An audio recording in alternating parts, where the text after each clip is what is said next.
Vamos, con glucólisis.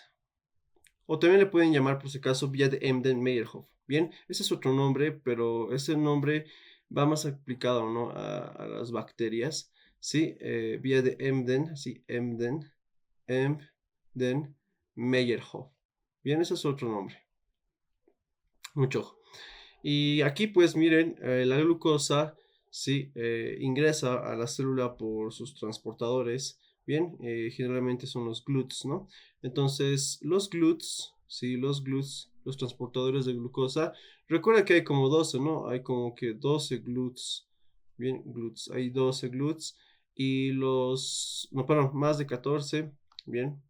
Pero lo que nos interesa de los GLUTs es saber cuáles son los que son dependientes de insulina y eso puede que sea testeado, ¿no?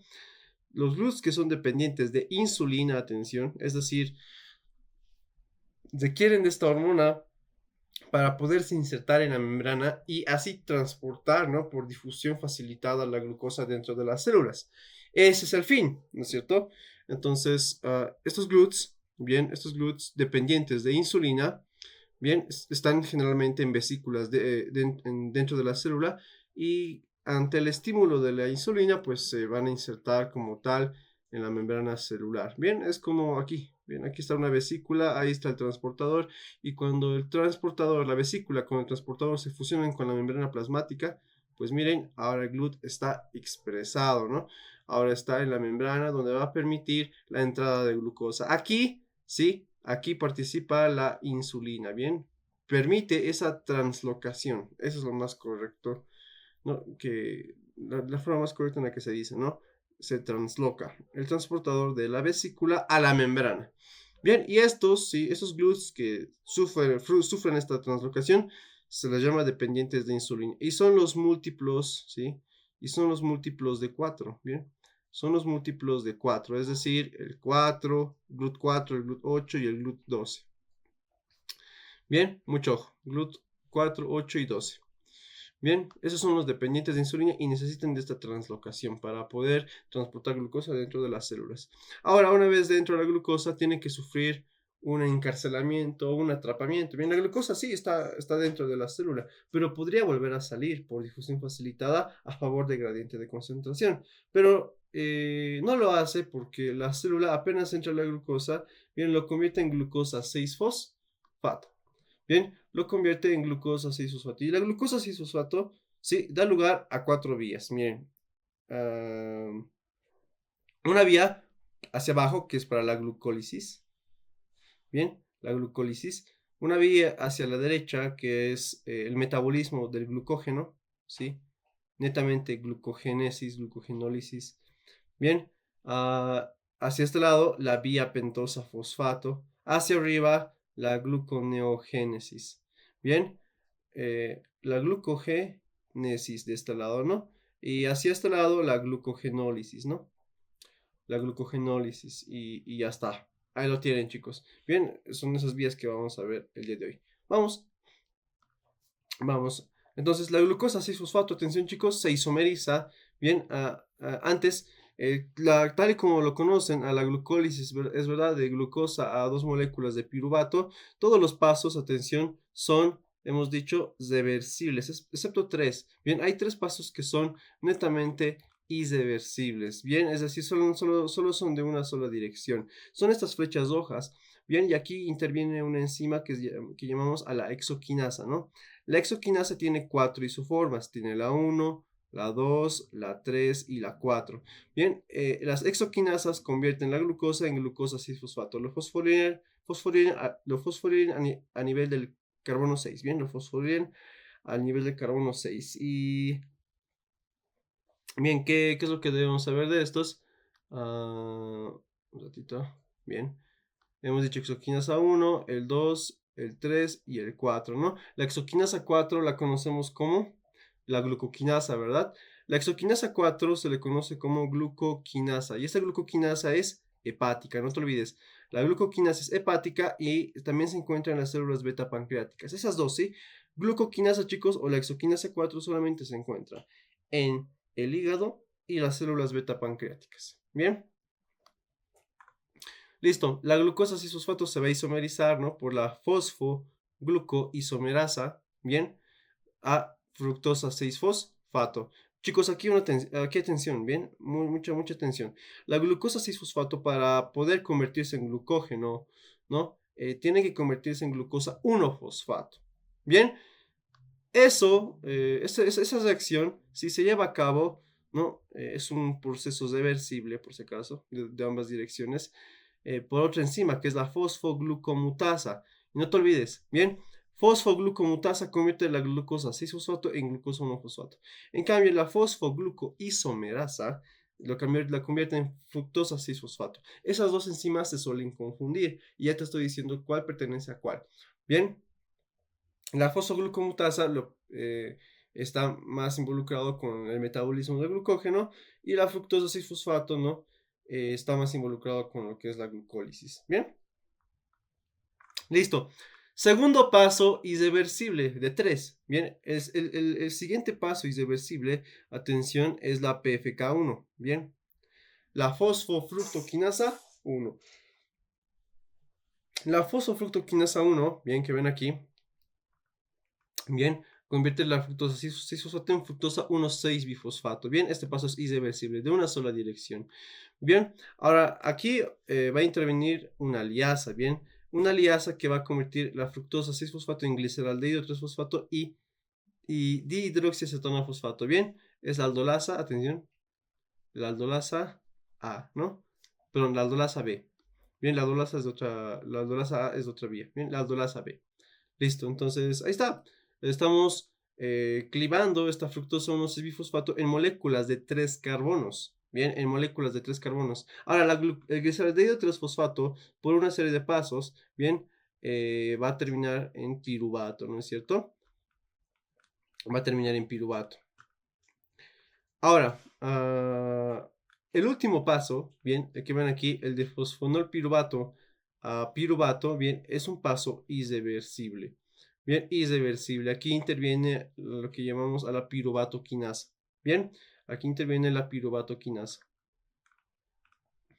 Ok, ahora, aquí hay una serie de enzimas. Bien, por ejemplo, la dihidroxiacetona fosfato se convierte en gliceraldehído 3-fosfato, ¿no es cierto? Y estos pasos son dobles, ¿no? O sea, ocurren por dos. Bien, ocurren por dos, atención, ocurren por dos, ¿no? Hasta tener dos moléculas de piruvato, ¿no es cierto? Y esa enzima que permite esa conversión entre estas dos triosas, porque ambas son triosas, triosa, fosfato, isomerasa, así se llama la enzima. Bien, triosa, fosfato, isomerasa. Listo, ahí lo tienen. Ahora aquí hay una serie de enzimas que son menos importantes todavía, ¿bien? Pero solamente los vamos a mencionar, ¿ya? Gliceraldehído 3-fosfato deshidrogenasa, ¿bien? Aquí es la bifosfoglicerato quinasa, ¿bien? Bien, aquí la fosfoglicerato mutasa, ¿no es cierto? Y aquí tenemos,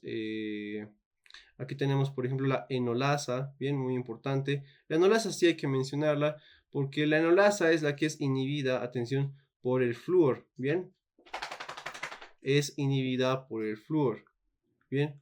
Por el fluoruro, específicamente, bien, el fluoruro, flúor -1, bien. El fluoruro inhibe a la enolasa, no te olvides, bien. En cambio, el arsenato, bien, el arsenato, ¿sí? Inhibe a la gliceraldehído 3-fosfato deshidrogenasa. Entonces, inhibidores, todo eso, pues lo debemos de pasar, ¿bien? En este caso, sí, en este caso, el arsenato inhibe la gliceraldehído 3-fosfato deshidrogenasa. Bien, y el fluoruro inhibe la enolasa. Bien, no lo olvides. Listo. Las enzimas, como les digo, las más importantes, hexoquinasa, fosfofructoquinasa 1, aquí, ¿no es cierto? Y el último, que es la piruvatoquinasa. ¿Por qué? Estas tres enzimas que les he mencionado necesitan, son las, vamos a decir, las culpables de que no podamos convertir piruvato directamente a glucosa. Me explico, ¿no? Entonces, tú sabes que la glucosa se convierte en dos moléculas de piruvato. Qué fácil sería sintetizar glucosa por el proceso contrario.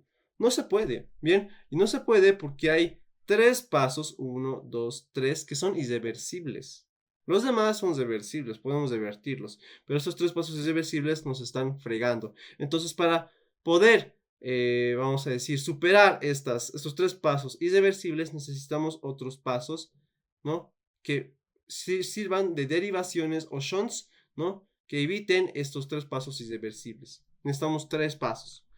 Tenemos 3 obstáculos y tenemos que revertirlo con 3 otros pasos. Bien, entonces, ahí lo tienes. Eso es la glucólisis. Cosas que no he mencionado, por ejemplo, que cuando la glucosa, bien, se convierte en fructosa 1,6-bifosfato, ¿no es cierto? Y de este se convierte, ¿no ve? En gliceraldehído 3-fosfato y dihidroxiacetona fosfato. Bien, aquí, hasta aquí, lo consideramos como tal una fase de inversión, ¿bien? Una fase de inversión, porque aquí lo que más bien pasa es que se invierte en ATPs. Bien, se invierte en ATPs. Ahorita vamos a ver cómo es la energética. Bien, y el otro tema es que el gliceraldehído 3-fosfato, ¿no es cierto? Estos pasos ocurren por dos, se convierte en 2 moléculas de piruvato. En todo este tramo, bien, ¿sí? Se gana más bien energía, es una fase de ganancia, bien, es una fase de ganancia, en donde obtenemos, por ejemplo, cosas como ATP, ¿no es cierto? NAR reducido, entre otras cosas. Bien, indiquemos un poquito sobre eso, bien. Por ejemplo, aquí necesitamos, miren, la ayuda de el ATP, ¿no es cierto? Aquí necesitamos la ayuda del ATP para que luego se convierta en ADP y deje un fosfato. Ese fosfato que ves aquí viene del ATP, bien, y ahí tenemos el glucosa 6-fosfato. Después, la segunda reacción que necesita ATP es esta, la fosfofructoquinasa 1. Agarramos el ATP y lo convertimos en ADP. ¿Dónde termina el otro fosfato? Aquí. Es por eso que se le llama fructosa 1,6-bifosfato. Hasta el momento hemos invertido 2 ATPs, chicos. Hasta ahí es la fase de inversión. Hasta ahí es la fase de inversión. La fase que está entre las dos, ¿sí? En algunos textos las reconocen como la fase de clivaje. Bien, la fase de clivaje. Pero bien, en fin, eso tal vez no sea muy relevante. Bien, clivaje porque convertimos este compuesto de 6 carbonos en moléculas de 3 carbonos, ¿no? Listo, ahí está, chicos. Ahora, la fase de ganancia, ¿cómo ocurre todo esto? Bien, la fase de ganancia, atención, por ejemplo, aquí es donde obtenemos NADs reducidos, bien, aquí es donde obtenemos NADs reducidos, bien, aquí es donde obtenemos ATP, bien, y este último paso de aquí, ¿sí? Este último paso de aquí también obtenemos ATP. Bien, entonces mucho ojo con lo que acabo de señalar. En este paso obtenemos NAD reducido, ATP, ¿sí? Y aquí igual ATP. Pero recuerda que todos estos pasos ocurren por dos. O sea, ¿no? Porque son 2 gliceraldehidos 3-fosfatos, ¿no ve? Aquí lo propio, 2 ATPs. Bien, y aquí lo propio, otros 2 ATPs. Bien, otros 2 ATPs. Listo. Entonces, si hacemos el balance completo, vamos a ver que, aquí, chicos, por si acaso, es solamente, no se elimina por si acaso ATP, se elimina solamente fosfato inorgánico. Bien, ahí me confundí. Ahí solamente se elimina fosfato inorgánico. Ahí no ganamos ATP por si acaso. Simplemente se elimina fosfato y listo. Bien, mucho ojo con eso. Se elimina fosfato y ya. Listo, entonces, bien, ahí lo tenemos, chicos. Ahora, ¿cómo sería la energética de la glucólisis? Súper rápido. En la fase de ganancia hemos visto que hemos invertido 2 ATPs, bien, hemos visto que obtenemos 2 ATPs, ¿no es cierto? En la última reacción obtenemos 2 ATPs aquí en la piruvatoquinasa. Bien, y también obtenemos 2 NAT reducidos, ¿no es cierto? También obtenemos 2 NAT reducidos. Listo. Entonces, si hacemos el balance, ¿sí? Si hacemos el balance. Bien. Entonces, tú sabes que cada NAT reducido equivale a 2,5 ATPs, ¿no es cierto? A 2,5 ATPs. Entonces, aquí haces el cálculo, ¿no es cierto? Y tienes aquí, ¿cuánto tienes? 5 ATPs. Bien, aquí tienes 5 ATPs. Bien, aquí tienes 5 ATPs. Ah, y aquí chicos, perdón. Aquí, por si acaso, si se han dado cuenta, tenemos 3 fosfoglicerato, ¿verdad? Aquí tenemos 3 fosfoglicerato, ¿sí? Aquí 2 fosfoglicerato. Un ratito. 2 fosfoglicerato. Algo anda mal en este esquema. Dos más.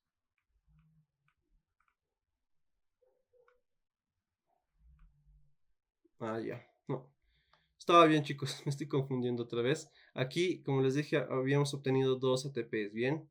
2 ATPs. Sí, mi balance estaba mal. Sí, creía que era... Aquí más bien entraba fosfatos, ¿bien? Si te das cuenta, aquí solamente hay un fosfato y aquí tenemos 2 fosfatos, ¿bien? O sea, aquí entra fosfatos inorgánicos, ¿bien? Y aquí obtenemos 2 ATPs. Entonces, en total, son 4 ATPs que obtenemos en el último paso y en este segundo paso de la fase de ganancia. Bien, y serían en total 4 ATPs, bien. 4 ATPs, más 4 ATPs. Y si ese es el balance, bien, aquí tienes 5 ATPs, ¿no es cierto? De esos dos no reducidos obtienes 5 ATPs, bien, más 4 serían 9 y menos 2 serían 7. 7 ATPs obtienen por una, por una glucólisis. Por una molécula de glucosa obtenemos 7 ATPs, ¿bien? Por una molécula de glucosa obtenemos 7 ATPs. Eso si el piruvato se oxida a acetil-CoA, ¿sí? Entonces tú sabes que aquí ya termina la glucólisis y ¿de qué depende que sea una glucólisis aerobia o anaerobia? Aerobia es cuando lo convertimos en acetil-CoA. Anaerobia cuando lo convertimos en lactato. Bien, el piruvato se convierte en lactato, bien, en la anaerobia y en acetil-CoA en el caso de la aerobia. Bien, entonces eso espero que haya quedado claro. Bien, aquí por si acaso se obtienen los ATPs que les dije. Bien, los 2 ATPs. Bien, ahora esto es el balance de una glucólisis aerobia, ¿bien? Entonces, en cambio, el balance de una glucólisis anaerobia es diferente, ¿bien? La glucólisis aerobia rinde como tal 7 ATPs. La glucólisis anaerobia, ¿bien? Anaerobia va a rendir menos, ¿sí? 2 ATPs. Bien, pero ¿cómo ocurre eso y por qué solamente 2 ATPs? Bien, ¿por qué solamente 2 ATPs? Déjenme explicarles. Para que el piruvato se convierta en lactato, ¿no? Que es, ¿no? Cuando la glucólisis es anaerobia, ocurre en condiciones sin oxígeno. Bien, necesitamos aquí el NAD reducido. Bien, necesitamos aquí NAD reducido para oxidarlo y reducir el piruvato en lactato. Bien, es una reacción de oxidorreducción. Este se oxida, el piruvato se reduce, ¿no ve? Y como son dos piruvatos, aquí necesitamos dos NAT reducidos en dos NAT oxidados. Bien, entonces, ¿de dónde vienen estos NAT reducidos? Sí, esos dos NAT reducidos son los que se obtienen aquí arriba. Bien, estos dos NAT reducidos son los que se obtienen aquí arriba por la gliceraldehido 3-fosfato deshidrogenasa. Bien, y lo que pasa es que, mire, esos dos NAT reducidos que se obtienen se utilizan para convertir el piruvato en lactato. Entonces, ¿cómo ocurre todo esto, Mauro? Bien, otra vez, si hacemos el cálculo, menos 2 ATPs de la fase de inversión, ¿sí? Se obtienen los 4 ATPs normal, ¿no? Se obtienen los 4 ATPs, pero ten en cuenta que ahora tenemos 0 NAD reducidos, porque los 2 NAD reducidos que se obtienen en la fase de ganancia, como les dije, en esta fase de ganancia obtenemos estos 2 NAD reducidos de aquí, bien, al final pues van a terminar participando en la conversión de piruvato a lactato y se van a consumir. Y como se van a consumir, ya no existen esos dos NAD reducidos. Bien, por lo tanto, 0 ATPs, ¿no es cierto? 0 ATPs por esa parte. Entonces, ahí está. Los 4 ATPs que obtienes en la fase de ganancia menos los 2 ATPs que obtienes en la fase de inversión. Por lo tanto, el balance neto de una glucólisis anaerobia es 2 ATPs, no te olvides, 2 ATPs. Entonces, ahí está, chicos. Eso lo van a preguntar. La glucólisis anaerobia 2 ATPs y la glucólisis aerobia rinde 7 ATPs. Bien, mucho ojo con eso. Mucho ojo con eso. Ahí lo tienen. Ya hemos visto glucólisis, chicos, aerobia y anaerobia. Las enzimas limitantes, las regulatorias, ¿cuáles son? Son las de los pasos irreversibles. Bien, entonces la glucólisis, no te olvides que tiene tres enzimas regulatorias. Bien, pero si te preguntan cuál es la más importante, es la fosfofructoquinasa 1. Bien, las otras son la exoquinasa y la piruvatoquinasa. ¿Qué tienen en común todas? Que después son quinasas. Bien, todos son quinasas, todos transfieren fosfato. Bien, ahí lo tienes, ocurre en el citosol, todo absolutamente ocurre en el citosol. Bien, y ya está. Bien, es lo que debemos recordar. La glucólisis aerobia rinde 7 ATPs, la anaerobia 2 ATPs. Bien, anaerobia es cuando lo convertimos a lactato. La glucólisis aerobia es cuando lo convertimos en acetil-CoA bajo condiciones de oxígeno, ¿no?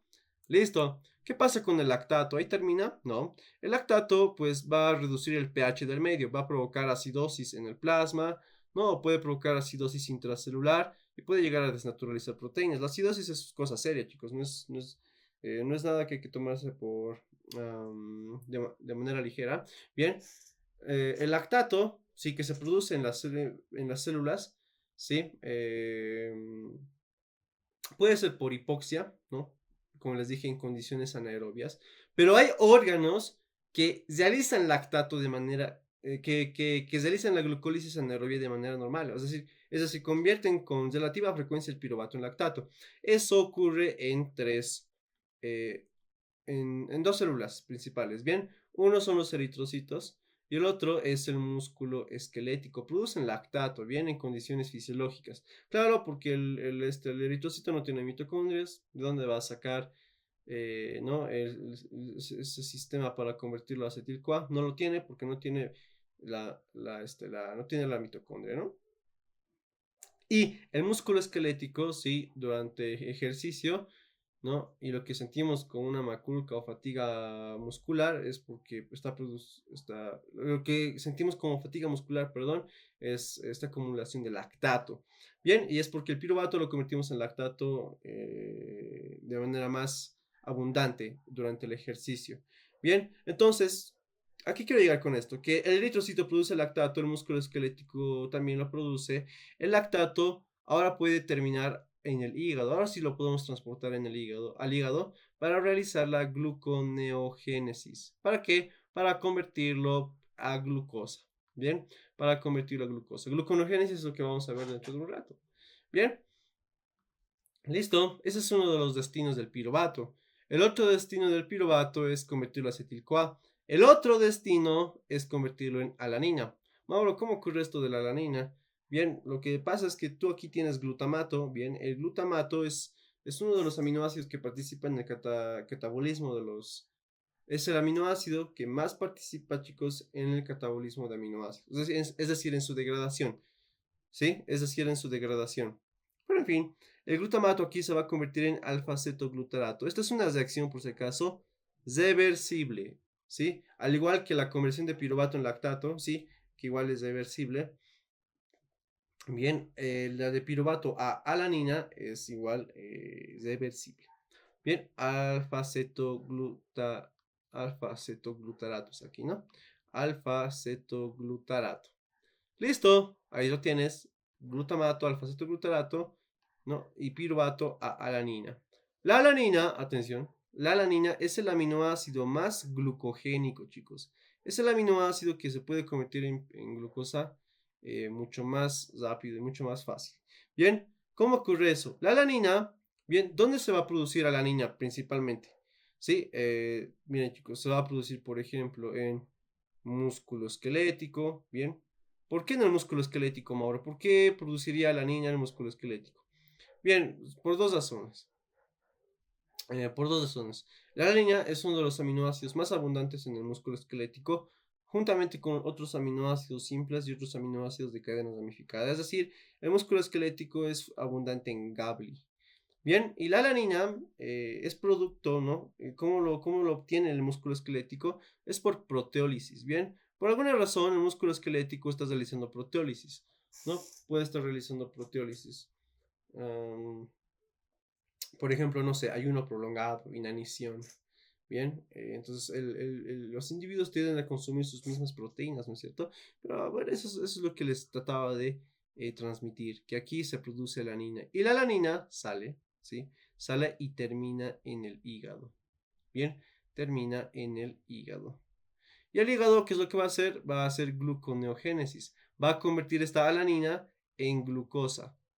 Algo similar, como hemos visto arriba, ¿no? El lactato, lo propio, entra al hígado, los hepatocitos, realiza gluconeogénesis y ya tenemos glucosa. No glutamato, sino glucosa. Bien, glucosa, chicos, glucosa.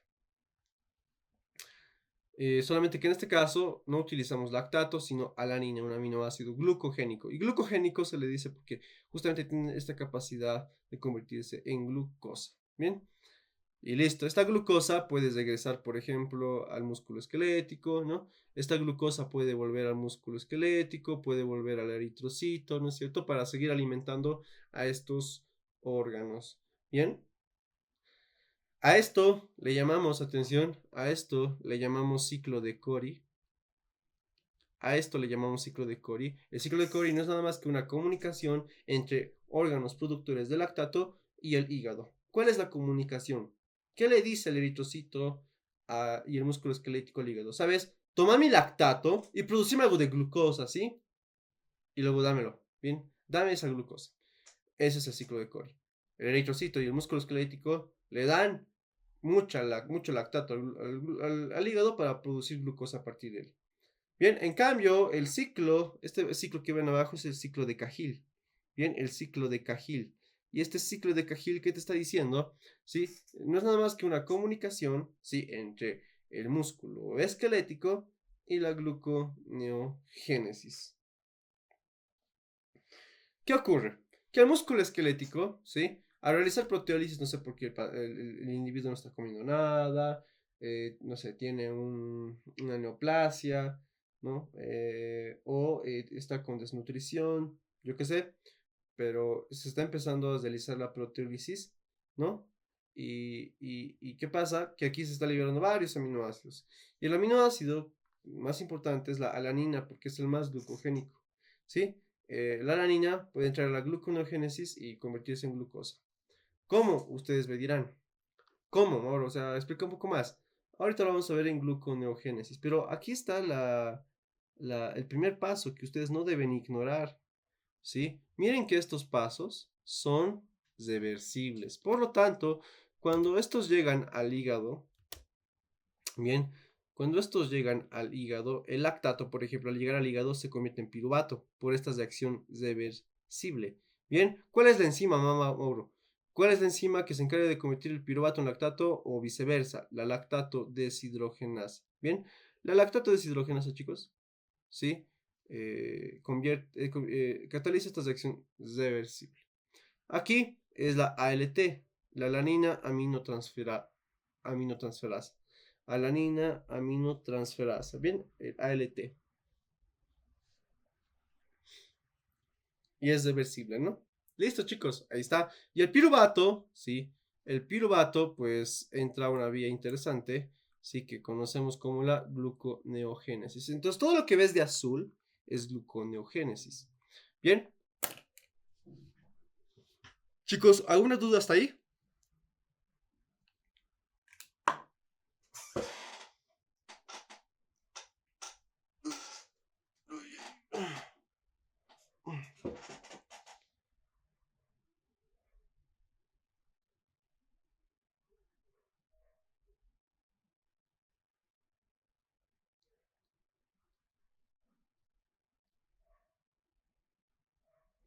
Bien, entonces chicos, continuemos con gluconeogénesis, ¿bien?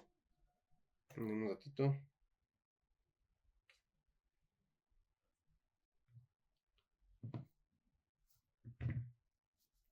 Un ratito. Ya. Listo. Entonces, chicos, miren, aquí tenemos el piruvato, ¿bien? Aquí tenemos el piruvato y lo podemos convertir directamente a oxaloacetato, ¿bien?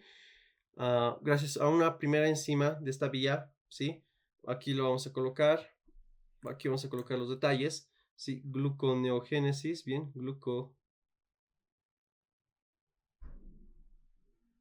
sí, la gluconeogénesis. Bien, ¿y qué pasa aquí?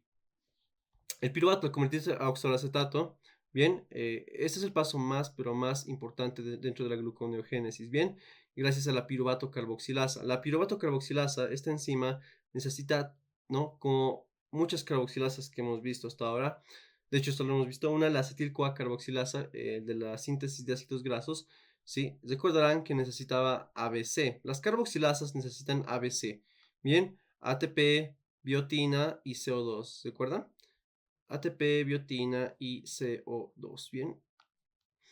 ATP, biotina, B7 y la CO2. La piruvato carboxilasa cataliza este primer paso. Bien, ¿cuáles son los requisitos para que la piruvato carboxilasa funcione? Bien, primero que el acetil-CoA se acumule. Bien, el acetil-CoA se acumula, ¿no? Ahorita les voy a explicar en qué condiciones, pero la activa alostéricamente. De hecho, el acetil-CoA es un activador obligatorio, ¿sí? De la piruvato carboxilasa. Es decir, la piruvato carboxilasa no funciona si es que no se acumula acetil-CoA. El acetil-CoA tiene que estar presente en concentraciones altas para poder activar a la piruvato carboxilasa, que ven aquí, la PC. Bien. Y el acetil-CoA solamente se acumula en condiciones de, en un estado bien alimentado, es decir, el paciente, no el paciente, el individuo está pues con una, con un índice energético alto, es decir, comes regularmente, bien, tiene casi siempre disponibilidad de glucosa, entonces produce mucho acetil-CoA debido a eso, bien. Entonces, esta es una señal para poder activar a la piruvato carboxilasa, ¿bien?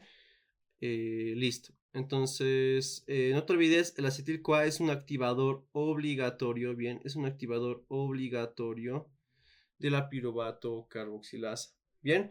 En bioquímica, chicos, solamente tenemos dos activadores obligatorios, ¿bien? Uno, no es el acetil-CoA, no te olvides, el acetil coenzima A activa la piruvato carboxilasa. Bien, el otro es el N-acetilglutamato, el NAG. El N-acetilglutamato es un activador obligatorio de la CPS1, la carbamóvil fosfato sintetasa 1. Esto donde lo encontramos en el ciclo de la urea, la piruvato carboxilasa en la gluconeogénesis. Bien, chicos, ahí está. Solamente hay dos activadores obligatorios en la bioquímica y son estos dos, acetil-CoA y N-acetilglutamato.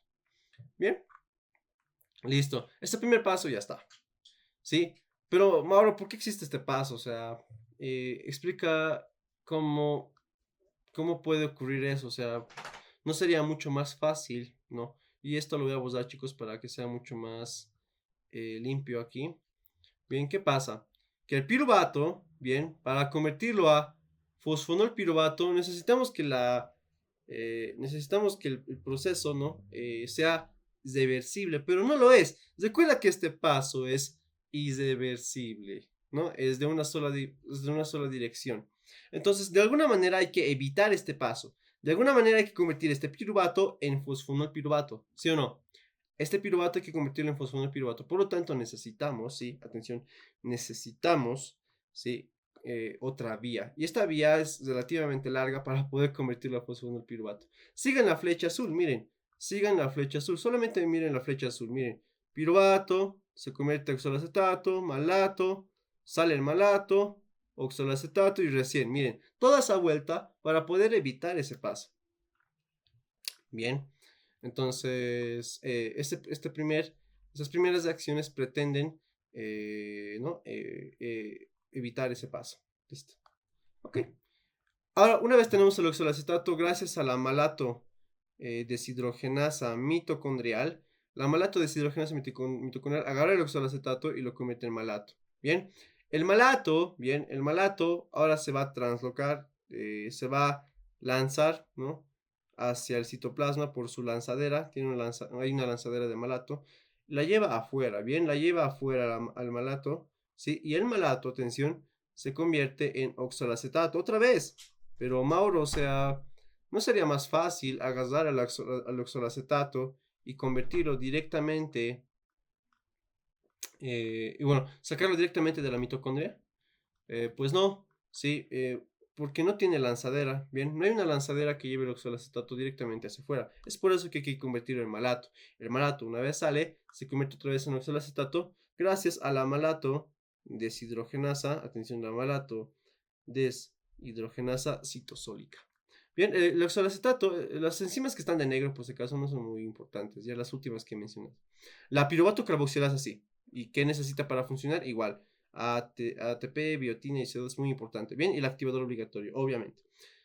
Ahora aquí, de oxalacetato a fosfonolpiruvato. Bien, por fin ya hemos llegado a fosfonolpiruvato. Bien, tanto lío por evitar este paso, ¿no? Entonces, aquí necesitamos de otra enzima que se llama, atención, la PEPCK. La PEPCK. ¿Qué es la PEPCK? Fosfonolpiruvato carboxiquinasa. Fosfonolpiruvato carboxiquinasa. Atención. Fosfonolpiruvato carboxiquinasa. ¿Y qué pasa aquí? Primero que nada, tú tienes que saber que el oxalacetato, bien, el oxalacetato tiene 4 carbonos. El fosfonolpiruvato tiene 3 carbonos. Y aquí, ¿qué es lo que tenemos que hacer? Quitarle un CO2. Claro, porque aquí al tener 4 y aquí 3 tenemos que deducir que aquí se pierde un carbono y casi siempre se pierde en forma de CO2. Bien, CO2. Entonces aquí hemos quitado un CO2 gracias a la PepsiK. Pero no es lo único que hace la PepsiK. La PepsiK lo que hace es agarra el GTP, atención, agarra el GTP y lo convierte en GDP. ¿Sí? Entonces miren que aquí estamos fosforilando también. Le estamos transfiriendo un fosfato. Por eso el nombre fosfoenolpiruvato. Fosfo porque tiene fosfato, ¿bien? Fosfoenolpiruvato. Listo, chicos, estas son las primeras 4 reacciones de la gluconeogénesis. ¿Todo para qué? Para convertir el piruvato en fosfonolpiruvato. Sí, tanto proceso, ¿no? Tanto proceso para un simple paso. Bien, la gluconeogénesis, ¿sí? Va a ocurrir, ¿no? Cuando tenemos un estado de ayuno, ¿bien? Entonces no te olvides que esto, ¿sí? Esta vía es activa, ¿sí? Es activa cuando hay ayuno, ¿bien? Cuando hay ayuno, ¿sí? Esta vía ocurre, ¿sí? Tanto, más que todos ocurre en citosol, pero hemos visto que también ocurre, ¿bien? También ocurre, un paso ocurre en la mitocondria, ¿sí o no? Entonces, ocurre tanto en el citosol como en la mitocondria. No como la glucólisis ocurre en todo el citosol, ¿no? Listo. Sí, ocurre en 4 órganos, atención, ocurre en 4 órganos. El órgano más importante es el hígado. Después tenemos, por ejemplo, al riñón, ¿bien? Al riñón. Tenemos a los enterocitos, ¿sí? Los enterocitos igual lo pueden hacer. Y uno más, que es los astrocitos, ¿sí? Los astrocitos, chicos. Mucho ojo con eso. Esos son los 4 órganos que pueden realizar la gluconeogénesis. Pero, Mauro, ¿qué es exactamente? ¿Qué me estás tratando de transmitir? Bien, la gluconeogénesis no es nada más que pues convertir algo, este algo X, ¿sí? A este algo X, bien, en glucosa.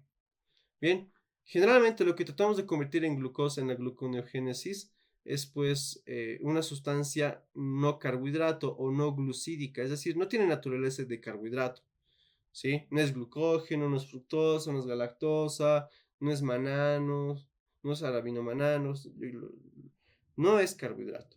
Bien, y estas sustancias no carbohidrato, no glucídicas, es lo que hemos ido diciendo hace un momento. El lactato, por ejemplo, que se produce durante la glucólisis anaerobia, es un sustrato gluconeogénico. Es un sustrato no glucídico que puede convertirse en glucosa. Les dije, ¿no? Después tenemos la alanina, bien. Pero dentro de la alanina, ¿no? Está un grupo mucho más grande, ¿sí? Los aminoácidos glucogénicos. Bien, los aminoácidos glucogénicos. Otro, ¿sí? Y aquí dentro de los aminoácidos glucogénicos, el más importante es la alanina, que es el aminoácido más glucogénico, ¿no es cierto? Y por ejemplo, aquí tenemos el glicerol, ¿sí? El glicerol. Bien, aquí también tenemos que colocar el propionil-CoA, a la propionil coenzima A. Ahorita les explico qué es eso. Ahí está. Esa es la gluconeogénesis, chicos. Esa es la gluconeogénesis. Bien, una vez se convierte en fosfonilpiruvato, todo es más fácil. Bien, una vez se convierte en fosfonilpiruvato, todo es más fácil. ¿Por qué? Porque estos pasos son reversibles. Pueden ocurrir normal, ¿sí? Normal, normal, normal, normal, aquí como los ves. Bien, hasta que se convierte en fructosa 1,6-bifosfato. Aquí está el problema.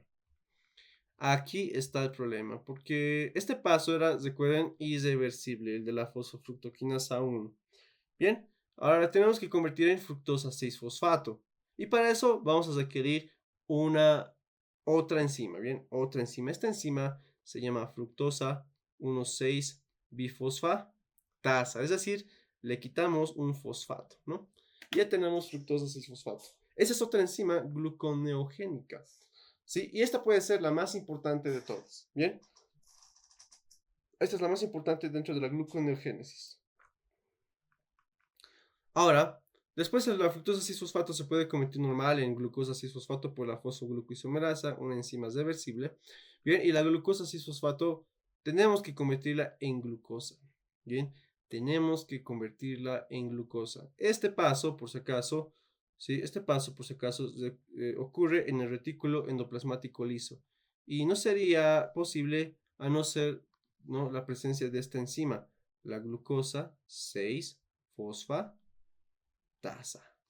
La glucosa 6-fosfatasa convierte la glucosa 6-fosfato en glucosa. Bien. Listo, chicos. Eso es gluconeogénesis. Miren que ocurre un paso en el retículo endoplasmático liso. Bien. Y es gracias a esta enzima. Ok. Eso es gluconeogénesis, chicos. Bien, eso es gluconeogénesis. Enzimas más importantes, piruvato carboxilasa, como les había mencionado. ¿Sí? La fosfonolpiruvato carboxinasa de aquí. ¿Sí? Bien, la fructosa 1,6-bifosfatasa y la glucosa 6-fosfatasa. Ahí va, ahí va. Vamos con otras vías auxiliares, chicos. Bien, pero antes de ir a las vías auxiliares, quiero que veamos un poco de ciclo de Krebs. No, al final del ciclo de Krebs. Al final, chicos, al final. Bien, al final. Veamos un poco de metabolismo de glucógeno primero, ¿bien?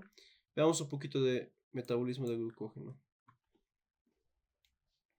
Ok, te había dicho que la glucosa 6-fosfato necesitaba convertirse en glucosa 1-fosfato para iniciar el metabolismo del glucógeno, ¿no es cierto? Entonces eso es gracias a la fosfoglucomutasa, no te olvides. La fosfoglucoisomerasa es la que interconvierte fructosa 6-fosfato en glucosa 6-fosfato, ¿no? La fosfoglucomutasa lo convierte en glucosa 1-fosfato, ¿bien? Ahora sí, ¿qué pasa? Que aquí tenemos que, ¿no? Aquí necesitamos la ayuda de la UTP. La UTP entra y sale pirofosfato. Y vas a ver que al final que tenemos UDP glucosa. Claro, porque si ese es el balance, ¿cuántos fosfatos entran? Aquí entran 3 y aquí entran otro. 4 fosfatos. Entran 4 fosfatos. Tendrían que salir 4 fosfatos. Aquí salen 2 y aquí sale otros 2 fosfatos. Ahí está. El balance está correcto. Tenemos UDP glucosa. Bien, encima no interesa, no es muy importante.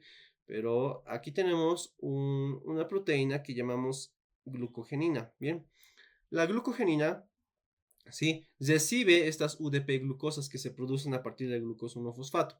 Bien, entonces se empieza a construir glucosas. Miren, se empieza a construir las glucosas.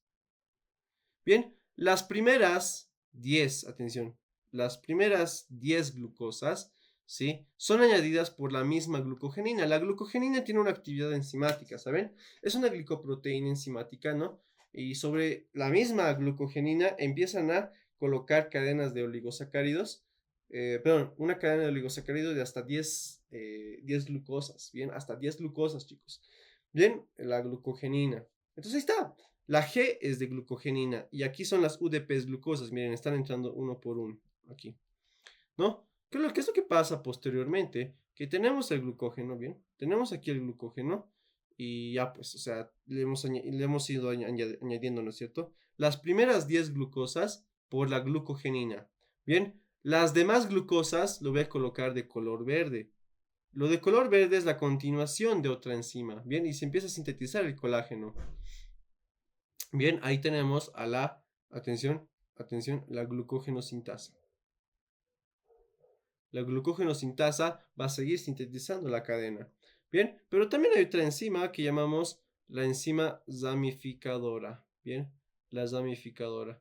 La glucógeno sintasa sintetiza enlaces alfa 1,4. Bien, en cambio la zamificada, la enzima zamificadora, mejor dicho, inserta enlaces alfa 1,6. Bien, no alfa 1,4, sino alfa 1,6. ¿Sí? Alfa 1,4 aquí arriba y alfa 1,6 abajo. Bien, entonces aquí se crean puntos de ramificación gracias a la enzima ramificadora. Colocamos aquí enlace alfa 1,6, enlace alfa 1,6, 1,6, 1,6, 1,6, etcétera, ¿no? Puede haber varios. Entonces, esas ramificaciones es gracias a la enzima ramificadora. La glucógeno sintasa que ves aquí arriba sigue sintetizando la cadena, pero a partir de las ramificaciones. Ahí está chicos. Sí, no se olviden. Hasta el momento hemos visto síntesis de glucógeno. ¿Cuáles son las enzimas más importantes? No, glucógeno sintasa y la enzima ramificadora. Aquí podemos incluir aquí a la glucogenina, sí, la podemos incluir, chicos. Sí, pero solamente tiene actividad enzimática hasta con las primeras 10 glucosas. Bien, listo. Vamos, eso es la glucogénesis. Lo que acaban de ver y de presenciar es la glucogénesis. Síntesis de glucógeno. Aquí van a tener la glucogenólisis, aquí abajo. Miren, ¿en qué consiste? Miren, chicos. Sí, el glucógeno, bien como lo ven aquí, con su cadena principal, sus ramificaciones, ¿verdad? Todo genial. Lo vamos a convertir primero en dextrina límite, pero a ver, pensamos un poquito. Por ejemplo, si yo quiero, ¿no? Si yo quiero, por ejemplo, ir reduciendo como tal la longitud de estas cadenas, sí, aquí está. Bien, lo queremos reducir, quitamos glucosa, lo propio aquí. Quitamos glucosa, puras glucosas, lo propio aquí, quitamos más glucosas. Bien, aquí igual lo propio, quitamos más glucosas, hasta que tengamos lo que se llama dextrina límite. Pero Mauro, ¿qué es esa dextrina límite que me estás mencionando? Bien, o sea, tú tienes ahí la cadena de glucógeno principal, los que tienen enlaces alfa 1,4, puro alfa 1,4. Y aquí pues tenemos una ramificación, supongamos, una alfa 1,6. Y es aquí cuando pues, ¿no? Hemos dicho que la cadena a veces se va a ir degradando, ¿no es cierto? Se va a ir degradando durante la glucogenólisis y hasta que vamos a tener un pedacito nada más. Ese pedacito, chicos, que sobra, bien, le llamamos dextrina límite, chicos. Todo esto es la dextrina límite, bien. Esto es la dextrina límite. Es cuando nos quedan, ¿no? En la cadena 1, 2, 3, atención, 1, 2, 3, 3 glucosas. No, perdón, 4. Aquí necesitamos 4 glucosas. Bien, eso lo llamamos dextrina límite. La dextrina límite no es nada más que 4 glucosas en un punto de ramificación. Y no se puede degradar más hasta que venga otra enzima. Pero ¿quién ha ido haciendo el trabajo sucio hasta este momento? La glucógeno fosforilasa. Bien, muy importante esta enzima y más que importante eh, es su actividad que depende de la vitamina B6. Chicos, la vitamina B6 interviene en muchos procesos. En este caso en la glucogenólisis. Miren, la glucógeno fosforilasa va a ir quitando esas glucosas que les había dicho, uno por uno, miren. Esas glucosas se van a ir perdiendo uno por uno, ¿no? Y van a, atención, se les va a añadir como tal un fosfato, ¿sí? Fosfato, cuando se liberen de este glucógeno, ¿sí? Eso es gracias a otra enzima, la enzima desramificadora.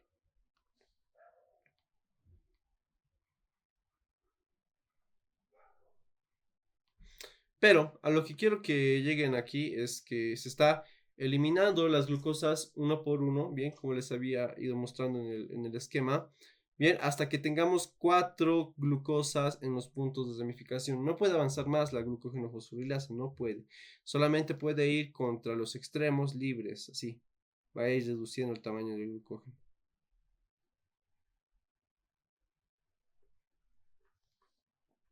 Y tenemos dextrina límite. ¿Qué pasa ahora con la dextrina límite? Primero que nada, hay que llevar 3 de estas glucosas al extremo, a un extremo, ¿bien? 1, 2, 3. Solamente 3, chicos. Solamente 3.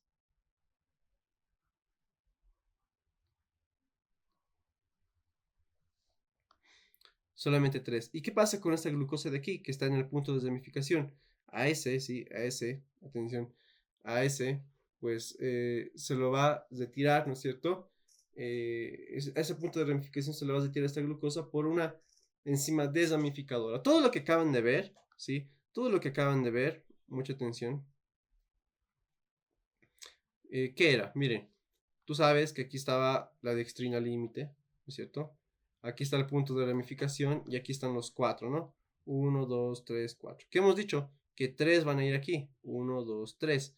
¿No es cierto? ¿Y qué nos queda? Nos queda una glucosa, ¿no? Esta glucosa que sobra aquí, ¿sí? Igual, no solo va a colocar en un extremo, simplemente sale. Esa glucosa sale y termina como glucosa, nada más. Sale sin fosfato. En cambio, estos de aquí salen como glucosa 1-fosfato. Estos de aquí. Por lo tanto, estos de aquí van a ir aquí y pueden volver a convertirse a glucosa. ¿Vale? Pero tengan en cuenta que la dextrina límite, ¿sí? El último monosacárido, ¿sí? El último monosacárido va a terminar saliendo, ¿bien?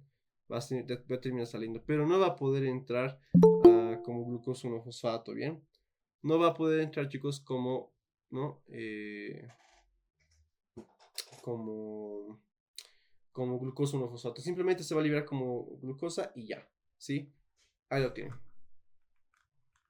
Listo. Entonces, todo lo que acaban de ver es trabajo de la enzima desamificadora. Bien, la enzima desamificadora tiene dos actividades. Bien, una actividad, sí, que le llamamos, atención, glucano transferasa, es decir, 4D glucano transferasa. Y por otro lado, tenemos la alfa 1,6 glucosidasa. Bien, hemos visto también que la glucógeno fosforilasa va degradando el glucógeno, no va liberando las glucosas en forma de glucosa monofosfato, pero tiene dos versiones, una hepática, ¿sí? Y otra que es muscular. Bien, listo. La glucógeno sintasa, la enzima ramificadora no son muy importantes, bien, pero ahí la estamos poniendo por si acaso. Listo. Chicos, ahí está. Eso es glucogenólisis. Lo que acaban de ver es glucogenólisis. Bien, repasamos un poco la glucogenólisis. Aquí tienen como tal sus moléculas de glucógeno, ¿no es cierto? Entonces, primero que tenemos que hacer es romper estos enlaces alfa 1 4, ¿no? Los rompemos, rompemos, rompemos. ¿Gracias a quién? A la glucógeno fosforilasa. La glucógeno fosforilasa, ¿sí? Va a degradar hasta que tengamos dextrina límite. Mauro, ¿qué era dextrina límite? No es nada más que 4 glucosas en un punto de ramificación. Entonces, ¿qué hemos dicho? Estas 4 glucosas en el punto de ramificación, supongamos que este es el punto de ramificación, 1, 2, 3, 4. 3 se van a llevar al extremo principal para que se siga degradando con la glucógeno fosforilasa. Pero el resto, el que queda, el que está solito, este de aquí, va a terminar siendo glucosa nada más. No entra como glucosa 1-fosfato, por si acaso. No regresa a ser glucosa 1-fosfato como hace rato. Listo. ¿Qué les van a preguntar de aquí? Bien. Por ejemplo, ¿cuál es la coenzima de la glucogenofosforilasa? Está a base de vitamina B6, pero tú sabes que la forma activa de la vitamina B6 es el piridoxalfosfato. Otra cosa más que les van a preguntar son las enfermedades, ¿sí? Por ejemplo, ¿qué pasa cuando tú tienes deficiencia de la enzima ramificadora? Sí, la enzima ramificadora, no te olvides, eh, no, se encarga de crear enlaces alfa 1.6 puntos de ramificación en el glucógeno, ¿no es cierto? Para que se pueda elongar más la cadena y se pueda compactar más el glucógeno. En fin, esta enzima ramificadora, cuando es deficiente, produce la enfermedad de Andersen. Sí, produce la enfermedad de Andersen.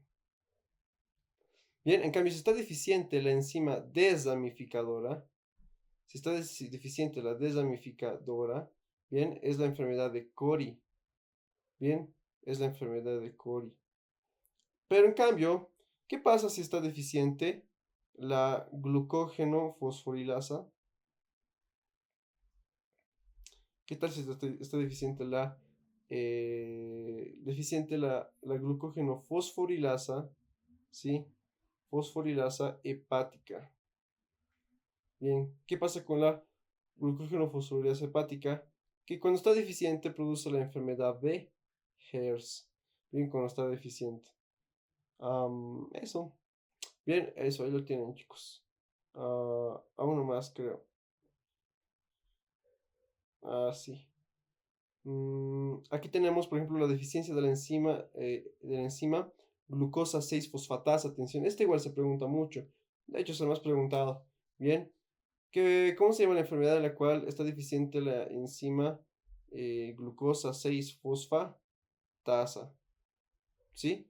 Se le llama enfermedad de von Gierk. Von Gierk. Entonces, a ver, explicamos un poquito eso. Bien.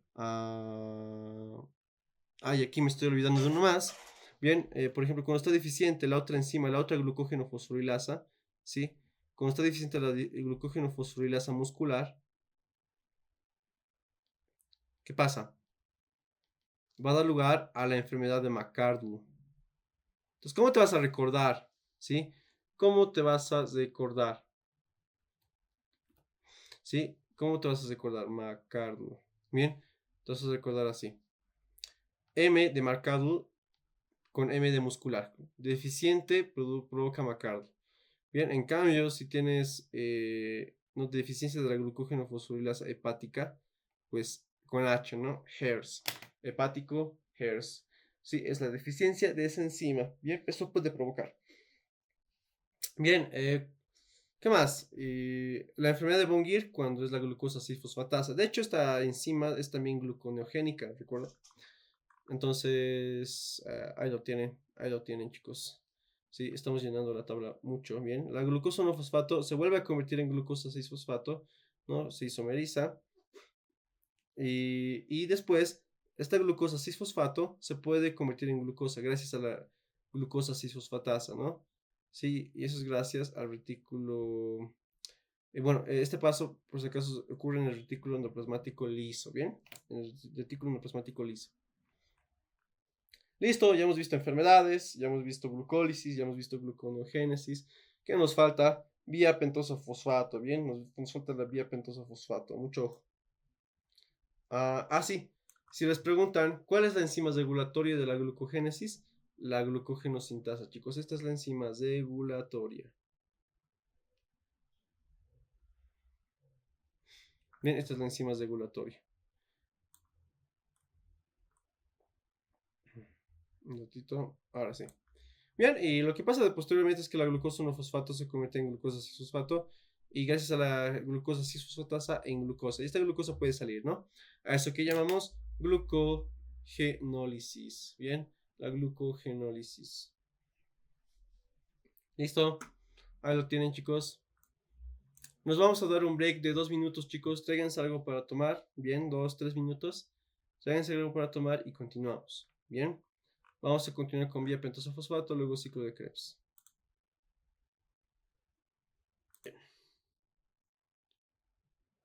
Ok. Vamos con vía pentosa fosfato. Van a ver que es súper sencillo, ¿bien? Vía pentosa fosfato lo vamos a resumir en toda esta parte que ven aquí vacía. Primer paso. Bien, aquí hay dos enzimas, ¿bien? Estamos hablando de la misma enzima, por si acaso. Esta enzima de aquí y esta enzima de aquí son la misma. Son la glucosa 6-fosfato deshidrogenasa. La glucosa 6-fosfato deshidrogenasa es una enzima, bien, que se encarga de convertir la glucosa 6-fosfato en 6-fosfogluconato. Yo no me aprendería ese paso, pero bueno.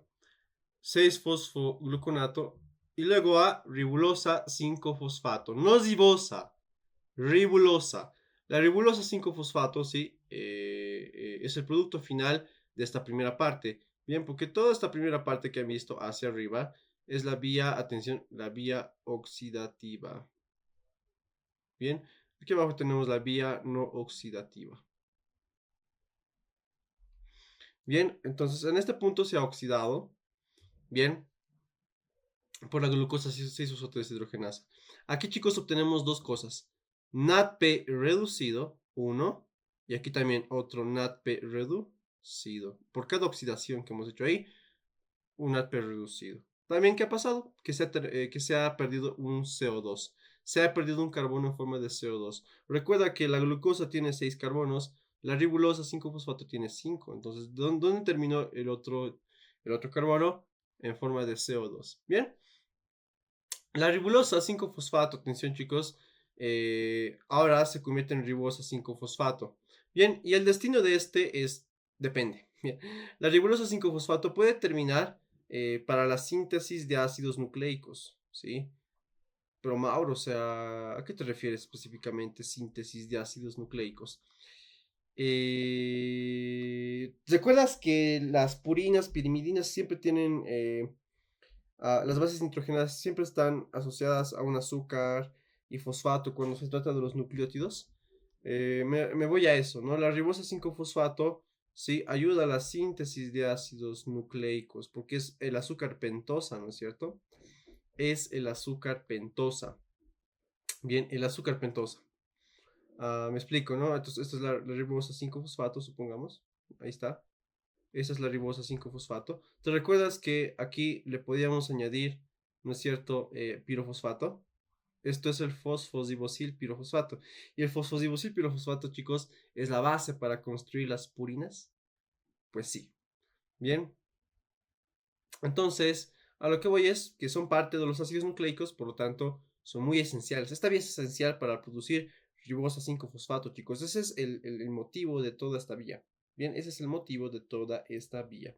La ribosa 5-fosfato, chicos, posteriormente, si es que la célula no lo va a utilizar para producir ácidos nucleicos, pues se convierte en fructosa 6-fosfato o gliceraldehído 3-fosfato. A ver, nos vamos a explicar un poco más. Nos vamos a explicar ahí un poco más. Bien, ¿a qué me refiero? La ribosa 5-fosfato se va a convertir, bueno, va a formar fosfodibosil pirofosfato, etcétera, todo eso lo que les había mencionado, ¿sí? Para construir los diferentes nucleótidos, ¿no es cierto? Tanto purinas, pirimidinas, ¿no? Siempre y cuando la célula esté en una fase S del ciclo celular. Bien, y generalmente las células que están en fase de síntesis, en fase de mitosis se dividen continuamente, pues son la médula ósea, ¿no? Ahí ocurre la eritropoiesis, trombopoiesis, ¿no? Todas las poiesis.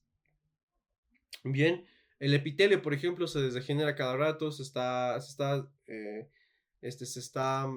recambiando una y otra vez las células, sí, es casi continuo, entonces tienen que realizar mitosis de una manera frecuente. Entonces, siempre están en una fase de mitosis, ¿bien? Dividiéndose, ¿bien? Y para eso tienen que duplicar su DNA, ¿no es cierto? Y para duplicar su DNA durante la fase de síntesis, la fase S, no te olvides que la fase G1, la G2 y la mitosis, ¿no ve? No te olvides que hay esos. Entonces, los que constantemente están haciendo ciclo celular son esas células que les dije. Médula ósea y epitelio, generalmente, son los que más realizan. Pero, si se trata de una célula que no se está dividiendo, no lo necesita en ese momento, la ribosa 5-fosfato lo convierte en fructosa 6-fosfato o gliceraldehido 3-fosfato. Aquí hay varias cosas, ¿sí? Hay, por ejemplo, cosas como la pseudoeptulosa, la xilulosa, bien, entre otros monosacáridos que son raros y se interconvierten, bien, es un juego de interconversión, ¿sí? Hasta que llegamos a gliceraldehído 3-fosfato y fructosa 6-fosfato. Bien, espero eso se haya entendido, chicos. Bien, porque saber a detalle los pasos no vale la pena. Pero lo que deben saber es que simplemente la ribosa 5-fosfato termina siendo gliceraldehído 3-fosfato o fructosa 6-fosfato. Gracias a dos enzimas que se llaman la transaldolasa y la transcetolasa. ¿Cuál es el más importante, Mauro? Es la transcetolasa, ¿bien? La transcetolasa es la más importante es dependiente de la vitamina B1 o la tiamina pirofosfato. Bien, y se encarga, pues, bien, se encarga como tal de interconvertir varios monosacáridos, bien, en sus diferentes, vamos a decir, eh, primos de monosacáridos. Les dije celulosa, sedoctulosa, ribulosa, entre otras cosas. Bien, la enzima más importante, chicos, aquí en la vía pentosa fosfato son dos enzimas más importantes: glucosa 6-fosfato deshidrogenasa y la transcetolasa. ¿Sí? Bien. Aquí, por ejemplo, la enzima que convierte la ribulosa 5-fosfato en ribosa 5-fosfato es la pentosa fosfato isomerasa. Bien. Pero bueno, eso no es inherente, no creo que se los pregunten, la verdad. Bien. Listo, chicos, ahí lo tienen. Ahí lo tienen, eso es vía pentosa fosfato. Y como lo ves, ocurre también en el citosol. ¿Quiénes lo necesitan? Aquellas células que tienen un recambio celular frecuente, médula ósea, epitelio, bien constantemente. Y no, porque en esta parte, ¿qué producimos? Ribosa 5-fosfato, en esta vía producimos ribosa 5-fosfato y también NADP reducidos. No te olvides que la glucosa 6-fosfato deshidrogenasa y la enzima málico son las dos enzimas que producen NADP reducido. ¿Y el NADP reducido para qué sirve, chicos? Hemos dicho para la síntesis de ácidos grasos, ¿no es cierto? Para la síntesis de colesterol, ¿no es cierto? Y otras vías anabólicas. La cosa es que sirve para la síntesis de... sirve para las vías anabólicas, el NADP reducido. No te me olvides eso, no te me olvides, no te olvides. Listo, chicos, listo. Vamos con la vía de Embden-Meyerhof. Sí, esto ocurre netamente en el, atención, esto ocurre netamente, bien, esto ocurre netamente en el eritrocito. Bien, veamos de qué se trata. Bien, estoy borrando algunas cosas. Miren, que el 1,3-fosfoglicerato en los eritrocitos, pues puede convertirse en 2,3-bifosfoglicerato. Bien, esto ocurre en los eritrocitos, se le llama la vía de Zappaport Lubering. ¿En qué consiste? Convertir el 1,3-fosfoglicerato a 2,3-fosfoglicerato. El 2,3-fosfoglicerato, chicos, es un... es responsable del efecto Bohr. Me explico. Que, que cuando se empieza a acumular este 2,3-bifosfoglicerato, chicos. Primero, ¿cuándo se empieza a producir? Eso tal vez no está quedando muy claro. El 2,3-fosfoglicerato se produce cuando las condiciones en el tejido donde...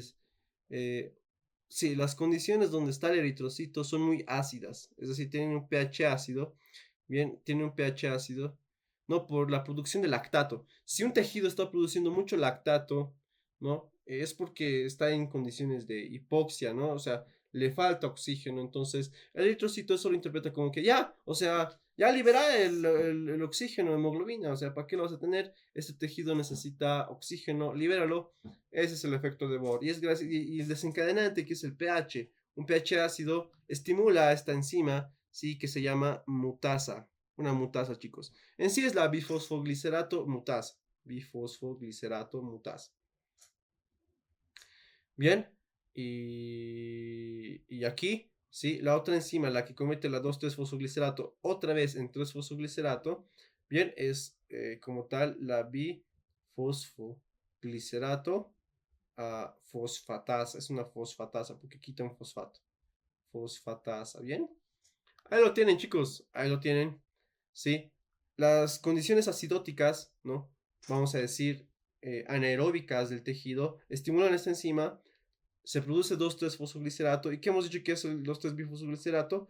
Lo que hace es que convierte la oxihemoglobina, ¿no? Y como tal, separa el oxígeno de la hemoglobina. Dicho de otra manera, el 2,3-bifosfoglicerato lo que hace es que el oxígeno se desprenda de la hemoglobina. Y la manera más correcta de decirlo es que disminuye la afinidad de la hemoglobina, ¿sí? Hacia el oxígeno. O sea, ya no son afines. Y lo que va a hacer es que se libere oxígeno a los tejidos. Efecto Bohr.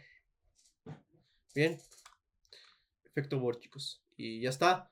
¿Cómo se termina este estímulo? Pues con la fosfatasa, ¿bien? La bifosfoglicerato fosfatasa le vuelve a quitar como tal el fosfato, ¿bien?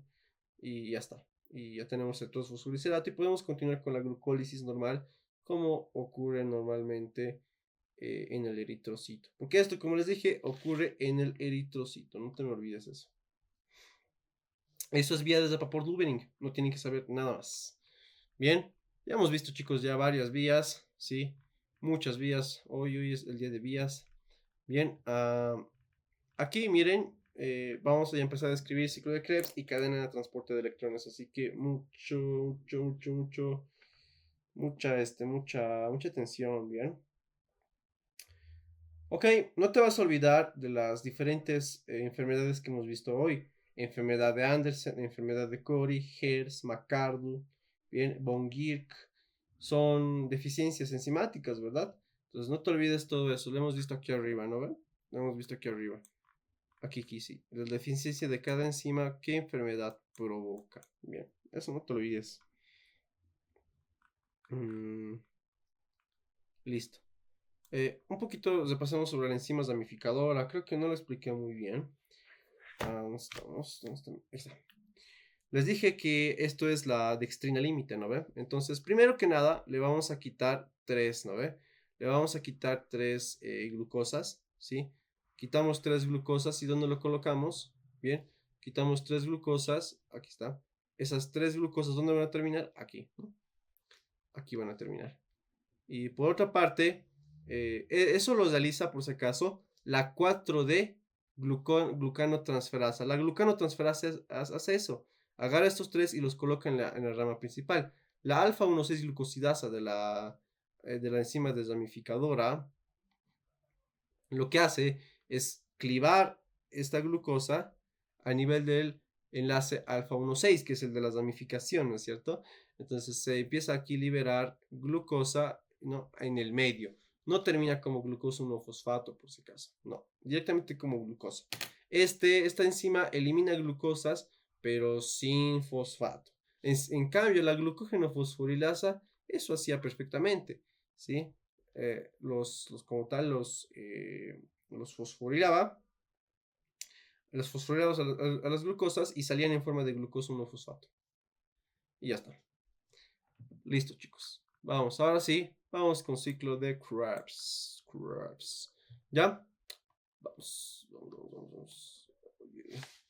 Primero que nada, el primer paso, no nos estamos olvidando. Piruvato a acetil-CoA. Chicos, aquí hay una enzima, sí, en la membrana mitocondrial interna, por si acaso. En la membrana mitocondrial interna hay una enzima que llamamos la piruvato deshidrogenasa, ¿no es cierto? La conocemos muy bien. Es bien conocida esta enzima. La piruvato deshidrogenasa convierte el piruvato en acetilcoenzima A. Gracias a 5 coenzimas. Gracias a 5 coenzimas, chicos. ¿Cuáles son? 1, 2, 3, 4 y 5.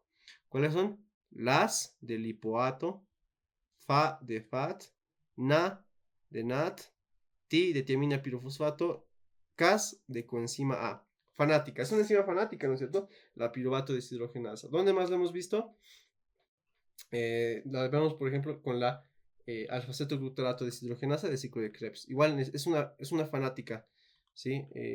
La isocitrato deshidrogenasa, exactamente a este nivel. La isocitrato deshidrogenasa, aquí en el ciclo de Krebs, lo propio, igual necesita los 5. Las fanáticas. Las de ácido lipoico, Fa de FAT, N de NAT, Ti de tiamina pirofosfato y Cas de coenzima A. La isocitrato deshidrogenasa necesita de esas 5 coenzimas, al igual que la piruvato deshidrogenasa. Bien, ahí está. Y de hecho, la parte que más se regula del ciclo de Krebs es la isocitrato deshidrogenasa per se. Bien, bien, pero otra de las enzimas que se regulan aquí es, por ejemplo, la citrato sintasa. Bien, la citrato sintasa, esta mera. Bien, otra enzima que se suele regular también. Uy, ¿qué me pasa? ¿Qué me pasa, chicos? Dije alfa-cetoglutarato deshidrogenasa. Bien, y lo puse en la parte de isocitrato deshidrogenasa, lo siento. Bien, todo esto, por si acaso, pertenece a la alfa-cetoglutarato deshidrogenasa. Bien, alfa-cetoglutarato. alfa-cetoglutarato deshidrogenasa. Convierte el alfa-cetoglutarato en succinilcoenzima A. Y aquí obviamente tenemos a la isocitrato deshidrogenasa. Bien, espero eso se haya entendido y perdón, disculpen de ese error. Bien, aquí tenemos la citrato sintasa, ¿no? Listo, entonces no te olvides, el oxalacetato se condensa con el acético A, ¿no? Para formar citrato. El citrato se convierte en isocitrato. Enzima importante, sí, es relativamente importante. Bien, la citrato sintasa. Y luego el isocitrato se convierte en alfa-cetoglutarato gracias a la isocitrato deshidrogenasa. Bien, estos tres pasos que ves aquí son sumamente importantes. Bien, son sumamente importantes. Aquí, por si acaso, son regulados por sustancias como el ATP, bien, por el NAR reducido, son regulados. Ahorita les voy a explicar cómo es la cosa. Bien, la succinil-CoA se convierte en succinato gracias a una enzima que no es muy relevante, pero es la succinil-CoA-tioquinasa. Bien, succinil-CoA-tioquinasa. La succinato se convierte en fumarato gracias a una enzima que se encuentra en el complejo 2 de la cadena de transporte de electrones. Bien, ¿cuál se llama, chicos? La succinato deshidrogenasa, ¿no? La succinato deshidrogenasa. Bien, de succinato a fumarato. Sí, de succinato a fumarato. De fumarato a malato no es muy importante, pero es la fumarasa. Y de malato a oxalacetato ya lo hemos mencionado antes. La malato deshidrogenasa mitocondrial. En fin, Mauro, me estás mencionando muchas enzimas. Bien, ¿dónde está el cisaconitato? ¿Dónde está el oxalosuccinato? Esos no los puse. Bien, eso no los puse. Por ejemplo, la conversión de isocitrato a fosfatoglutarato requiere de un paso más. Perdón, la conversión de citrato a isocitrato requiere de un paso más, que es la del cisaconitato. Eso no la puse aquí. Cisaconitato. Antes de que se convierta a isocitrato, ¿no? Luego lo otro es luego lo otro como tal, sí es el no, es el oxalosuccinato. Aquí. Hay otro paso que es el oxalosuccinato. El oxalosuccinato. Bien. Listo. Mauro, ¿dónde aquí obtenemos todos los NAR reducidos? Aquí, por ejemplo, la aceto deshidrogenasa produce un NAR reducido. La alfa-cetoglutarato deshidrogenasa lo propio produce otro NAR reducido. La malato deshidrogenasa lo propio produce otro NAR reducido. Bien, produce otro NAR reducido.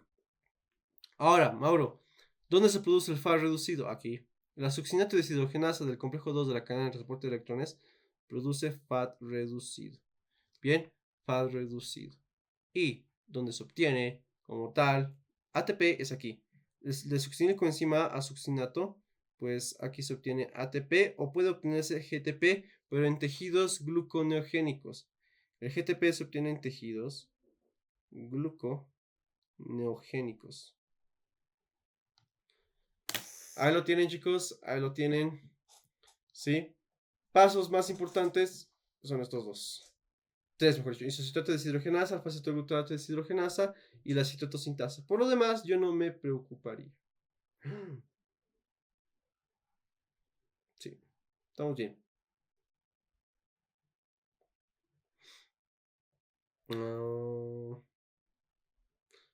Listo.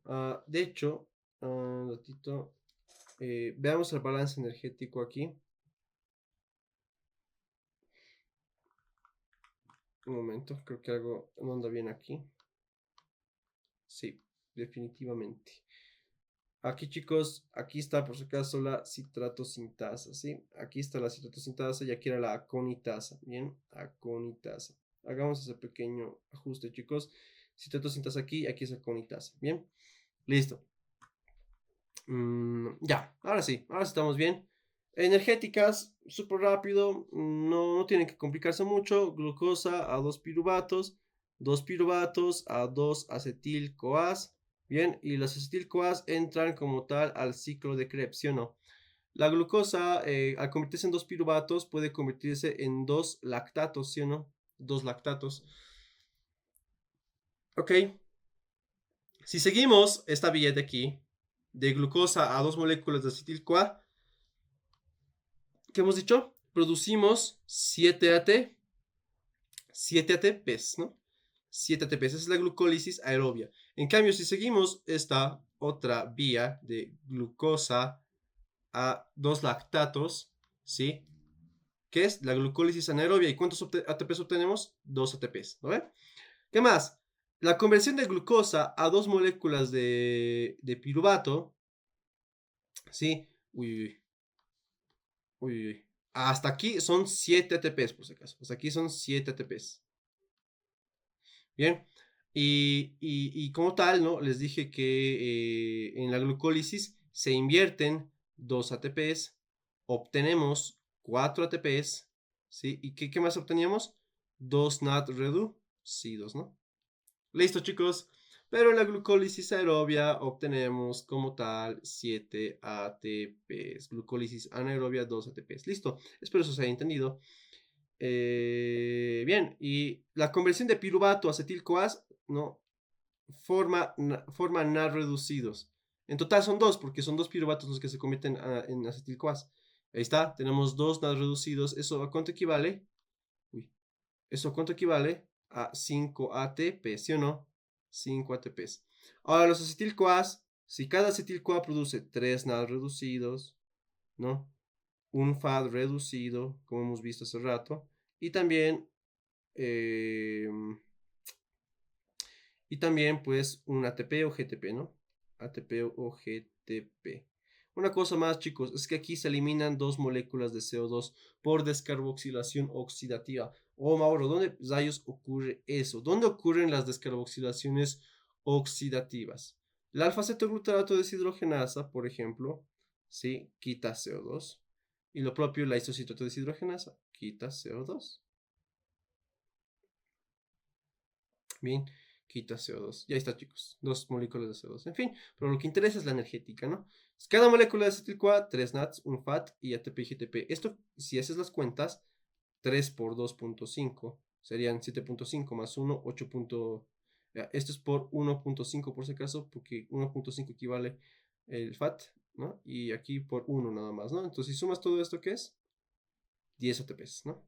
10 ATPs por acetil-CoA y esto es por acetil-CoA. Pero como son dos los que entran, entonces tú ya sabes que aquí se obtienen 20 ATPs, ¿no? Porque son dos moléculas. Listo. ¿Cuánto obtenemos al final, chicos? ¿Cuánto obtenemos al final?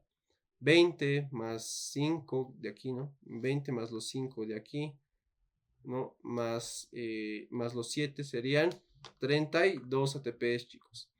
32 ATPs. 32 ATPs se obtienen por la oxidación completa de una molécula de glucosa. Bien, la oxidación completa de una molécula de glucosa.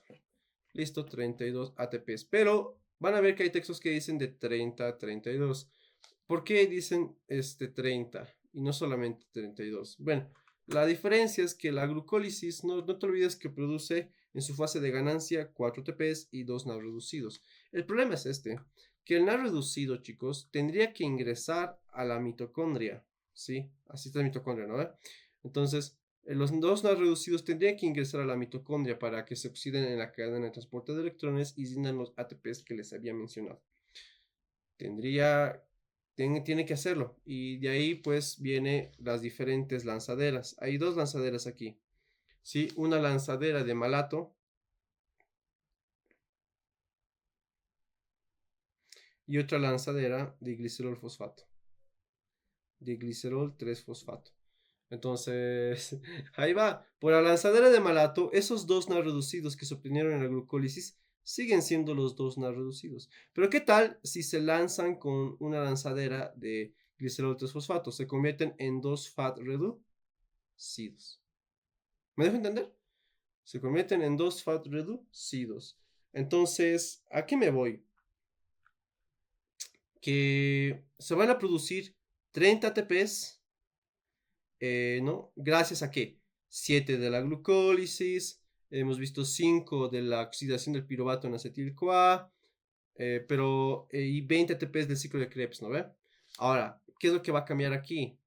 ¿No? ¿Por qué aquí son 30 ATPs? Porque digamos que esos dos NAD reducidos que se obtienen en la glucólisis al final terminan siendo dos FAD reducidos y porque se transportan por la lanzadera de glicerol 3-fosfato. ¿Lo ven? Entonces, tú sabes que esto equivale a 5 ATPs y esto equivale a 3 ATPs, ¿sí o no? Esto equivale a 3 ATPs. Entonces, y aquí recuerda que tenemos que sumarle 2, los 2 ATPs que se obtienen en la fase de ganancia. En sí son 4 ATPs, ¿no ve? Pero les restamos 2 y serían de 4, pasamos a 2, ¿no? Entonces, a lo que voy, chicos, es que con Fa reducido, la glucólisis produciría, atención, 5 ATPs con el Fa reducido. Esto con la lanzadera de glicerol 3-fosfato.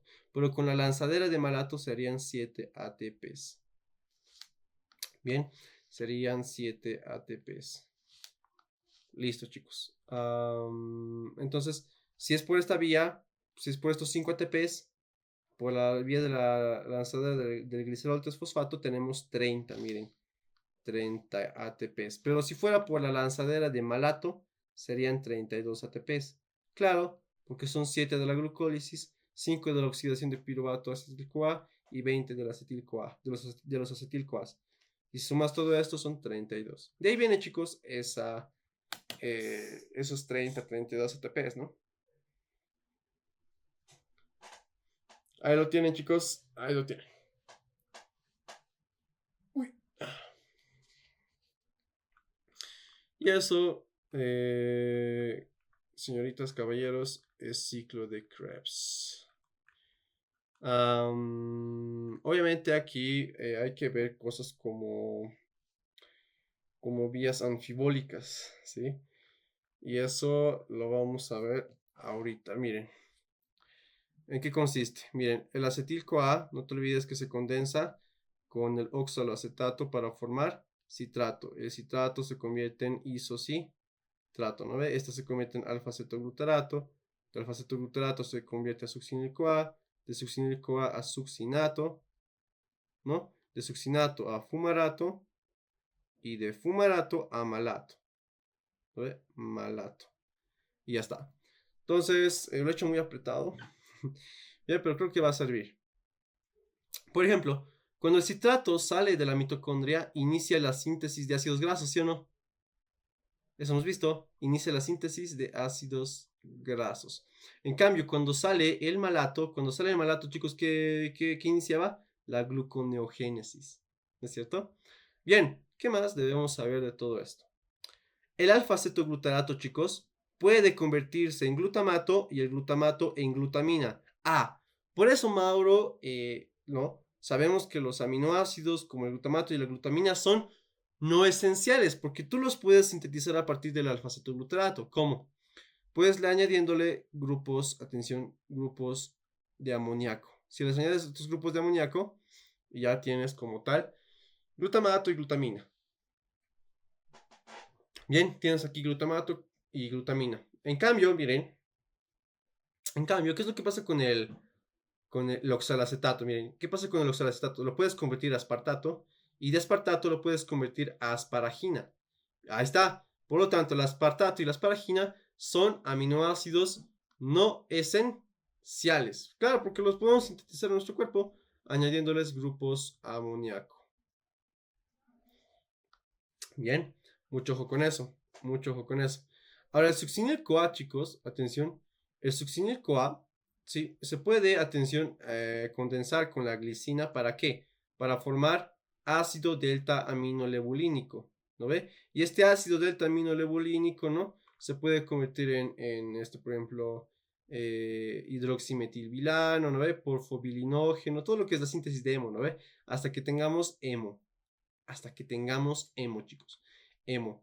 ¿Sí? Entonces, muy importante el succinil-CoA y la glicina para poder sintetizar hemo. Y el hemo, pues tú sabes que sirve para la hemoglobina, para formar los citocromos P, ¿no? Para formar las catalasas. Hay enzimas que dependen del hemo, por ejemplo. ¿No? Para formar complejos, ¿no? El hemo A, el hemo B, el hemo C1, el citocromo C1, o sea, sirve para en general para citocromos, ¿no? Para hemos, para en general hemos. Para eso sirve el hemo, no solamente para la hemoglobina. Bien. Y aquí, en la síntesis de hemo, chicos, la enzima más importante que deben saber es la enzima ALAS, ácido delta aminolevulínico sintasa. Esta es la enzima más importante de la síntesis de hemo. Bien, bien, succinil CoA. Ah, pero hay una vía que es la de vómit. Bien, la vía bueno, el metabolismo de propionilcoenzima A. Bien, les explicaré qué es eso.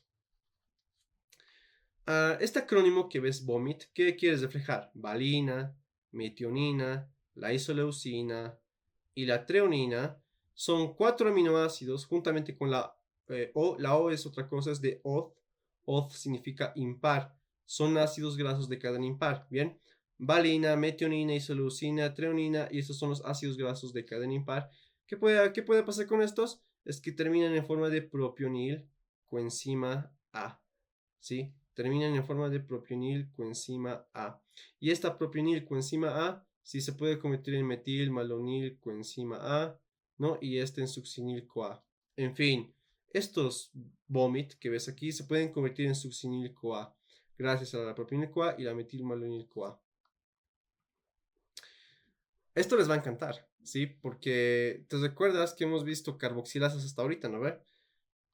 Primera carboxilasa que hemos visto en todas estas clases, la acetil-CoA-carboxilasa. ¿Te recuerdas? Esta acetil-CoA-carboxilasa es la enzima limitante de la síntesis de ácidos grasos. Es la enzima más importante. Bien, es la enzima que se regula, que se la puede frenar, que se la puede activar. Bien, a eso me refiero con regulatorio limitante. En cambio, tenemos ahora a otro que hemos visto hoy también, piruvato carboxilasa. Este era de la gluconeogénesis, ¿sí o no? Piruvato carboxilasa. Esta era de la gluconeogénesis. Ahora vamos a ver la última carboxilasa. La última, la definitiva, la GOLD. Propionil CoA carboxilasa. Que es parte del metabolismo del ácido propiónico o propionato. Es parte del metabolismo del propionilcoenzima A. De la propionilcoenzima A. El propionilcoenzima A, chicos, puede venir, como les dije, de la degradación o el catabolismo de valina, metionina, isoleucina, treonina y los ácidos grasos de cadena impar. 17, 15, 13, 11, ¿lo ven? Eso. Listo. Y como les digo, aquí necesitamos una enzima, la enzima que les he mencionado hace un momento, la propionil CoA carboxilasa. ¿Qué necesita? Así como todas las carboxilasas que hemos visto, esta de aquí, esta de aquí, esta de aquí, necesitan ABC, necesitan ATP, biotina y CO2. No te olvides eso. Listo, chicos. Y esa es la conversión de propionil-CoA a metilmalonil-CoA. Aquí hay otra enzima, ¿no? Otra enzima aquí. Otra enzima, chicos. Eso, otra, no la van a confundir. Esta que ves de aquí, esta que ves aquí, se llama. Sí, esta aquí es que ves se llama. Es la metilmalonil-CoA mutasa. Metilmalonil-CoA mutasa. Y este paso requiere de vitamina B12. Ah, hermoso, ¿no? Aquí necesitamos de vitamina B12, chicos. Bien, de aquí necesitamos de vitamina B12. El ALAS, el que está bajito, ¿no ve? Me olvidé decirlo, pero depende también de la vitamina B6, de la piridoxal fosfato. Bien, la metilmalonil-CoA mutasa depende de la vitamina B12. Bien, y listo. Es lo que debes recordar del ciclo de Krebs, sus relaciones. Bien, sus relaciones más importantes. Bien. Ahora sí, vamos con súper rápido. Vamos a ver cadena de transporte de electrones. Bien. Ahora, usualmente no se preguntan los nombres de los complejos, pero alguna vez les he explicado que es lógica. No tienen que memorizar nada en bioquímica, chicos. Sí, obviamente siempre va a costar entender algunas cosas, pero generalmente las enzimas te dan, son deducibles, o sea, tú puedes deducir, es relativamente fácil. Bien, pero consiste en lo siguiente, miren. Ahí tenemos el complejo 1. Aquí tenemos el complejo. Aquí tenemos el complejo 1. Sí. Un ratito. Aquí tenemos el complejo 2. Aquí tenemos complejo 3. Aquí tenemos el complejo 4.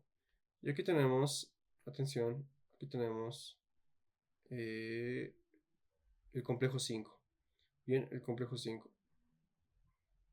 Bien, unos, listo. Chun, chun, chun, chun. Bien. Y aquí está la membrana, atención, aquí está la membrana, la membrana mitocondrial interna, ¿no?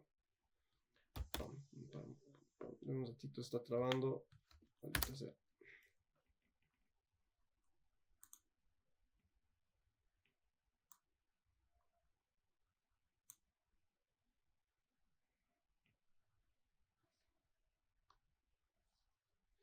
Bien, ahí está.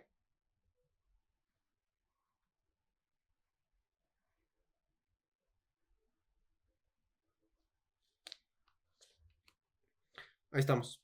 Uy, ese es el complejo 5, ¿no? Habíamos dicho, este es el complejo 5. Bien, entonces, ¿en qué consiste la cadena de transporte de electrones? Bien, no te olvides que hemos obtenido cosas como NAD reducido en el ciclo de Krebs, en la oxidación del piruvato, en la glucólisis. Ahí hemos obtenido NAD reducido, ¿no? Entonces, y también hemos obtenido FAS reducido de algunos lados. Por ejemplo, hemos obtenido de la lanzadera de glicerol 3-fosfato, lo podemos obtener del ciclo de Krebs también, ¿no es cierto? Entonces, ahí lo tienen. El NAD reducido, atención, el NAD reducido se va a oxidar, perfecto. Al oxidarse, chicos, definición de oxidación es la pérdida de electrones, ¿no? Entonces aquí se pierde un electrón. Aquí vamos a suponer que este es el electrón. Bien, ahí está el electrón. El FAD reducido, lo propio, lo vamos a tener que oxidar, pero en el complejo 2, chicos, complejo 2, igual. Tenemos el electrón ahí.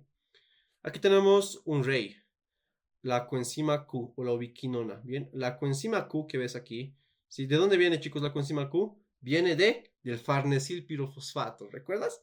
Farnesilpirofosfato, síntesis de colesterol, ¿no ven? Entonces, ahí lo tienes. La ubiquinona recibe esos electrones, aquí, uno, aquí dos, y lleva esos electrones posteriormente al complejo 3. Es lo que hace la coenzima Q. Bien, transporta electrones del complejo 1 y 2 al complejo 3. Y del complejo 3, ¿sí? Al complejo 4, pues necesitamos otro héroe aquí, el citocromo C. Bien, el citocromo C. Entonces el complejo 3, ¿sí? Va a donar esos electrones al citocromo C, lo va a reducir al citocromo C y el citocromo C se va a oxidar para poder donar esos electrones, ¿no? Al complejo 4. Y el complejo 4, chicos, ¿dónde lleva esos electrones? Los lleva, atención, a la molécula de oxígeno. El oxígeno ahora va a terminar siendo, ¿sí? Va a terminar siendo dos moléculas de agua. ¿Bien? O es lo mismo que tener un medio de oxígeno, así están en los libros, ¿no? Un medio de oxígeno en molécula de agua. Pero el último aceptor de los electrones es el oxígeno, ¿bien? El último aceptor de los electrones es, atención, el oxígeno, se reduce en agua. Listo. Pero en todo este proceso se han bombeado protones. No te olvides que esta es la matriz mitocondrial, esta es la membrana mitocondrial interna y este es el espacio intermembrana. Y en todo este proceso, ¿qué es lo que ha pasado? Que el complejo 1, que el complejo 1, miren, ha bombeado electrones hacia, no, ha bombeado protones, sí, específicamente 4 protones al espacio intermembrana, 4. En cambio, el complejo 3, miren, el complejo 3, sí, el complejo 3, chicos, miren, bombea 2 protones, ¿bien? Bombea 2 protones. Y el complejo 4 bombea 4 protones de la matriz mitocondrial al espacio intermembrana. ¿Cómo rayos ocurrió esto? Bien, es simple, miren, es simple. Primero que los complejos tienen formas de canales, ¿bien? Y lo cual facilita la función de bomba de protones de estos complejos, ¿no? Y lo que pasa es que hay una atracción, ¿no es cierto? Los electrones tienen cargas negativas, ¿sí o no? Entonces atraen esas cargas positivas de los protones, ¿bien? Y ya está, y los atraen al espacio intermembrano. Bien, entonces mucho ojo con eso. Miremos el viaje del electrón del NAR reducido. Viene aquí, perfecto. Ese electrón, ¿qué es lo que hace? Permite el bombeo de 4 protones. Luego pasa a la coenzima Q, ¿sí o no? Luego de la coenzima Q va al complejo 3, ¿no es cierto? Y el complejo 3 bombea 2 protones. Bien, luego pasa al citocromo C y del citocromo C pasa al complejo 4. Otra vez, se bombea otros 4 protones. Bien, estos protones, chicos, estos protones, ¿no es cierto? Van a volver por este complejo 5, la T pasa, un complejo de AT pasa, uy, no, es un complejo ATP sintasa, ¿no es cierto? ATP sintasa, bien, ATP sintasa, ¿no? Pasa por este complejo ATP sintasa, estos protones, y van a sintetizar, miren, van a agarrar el ADP con fosfato y lo van a convertir en ATP, ¿no? Es lo que queremos obtener. Bien, es lo que queremos obtener. Lo que pasa es que aquí se vuelve pues un medio muy rico en protones y aquí un medio bien pobre en protones, ¿no? Muy pobrecito aquí de protones. Aquí en cambio es grande, hay un gradiente inmenso, ¿sí? Se forma un gradiente quimiosmótico y este es aprovechado por la ATP sintasa o complejo 5. Bien, este complejo 5 agarra esos protones, estimula a su rotor, ¿sí? Hace girar un rotor, bien, hace girar un rotor y pues permite que la subunidad beta de esta ATP sintasa pues empiece a acoplar estos ADPs con fosfatos y sinteticemos ATP. A eso le llamamos fosforilación oxidativa. Esto es la fosforilación oxidativa. Todo lo que han visto antes de eso es la cadena de transporte de electrones. Es la cadena de transporte de electrones. Bien, y listo. Miren, chicos, la cadena de transporte de electrones y la fosforilación oxidativa ocurren simultáneamente. No pueden ocurrir una sin la. Bueno, la cadena de transporte de electrones sí puede ocurrir sin la fosforilación oxidativa, pero la fosforilación oxidativa no funciona sin la cadena de transporte de electrones. Entonces, podemos decir que la cadena de transporte de electrones y la fosforilación oxidativa están acopladas. Funcionan en sí, funcionan. Este, la fosforilación oxidativa depende de la cadena de transporte de electrones. Bien, por alguna razón, esto se puede desacoplar. Ahorita vamos a ver cuáles son los desacopladores. Porque están acoplados, ¿sí? Pero se puede desacoplar. Bien, o sea, se puede terminar esa relación. Bien,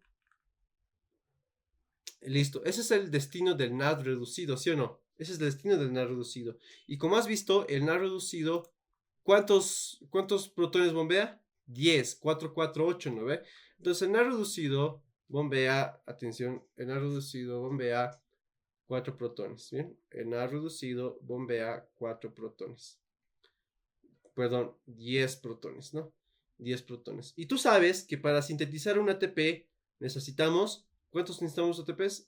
4 protones, chicos, para sintetizar un ATP en el complejo ATP sintasa, ¿no? Entonces, si te das cuenta, ¿no? Si te das cuenta, ¿no? Los 10 protones del NAD reducido, miren, 4 protones equivalen a un ATP y si tú divides esto, 4 protones entre 10 protones, 10 entre 4 protones, te va a salir 2.5 ATPs, ¿no? Te va a salir eso. Eso equivale a un ATP, ¿no?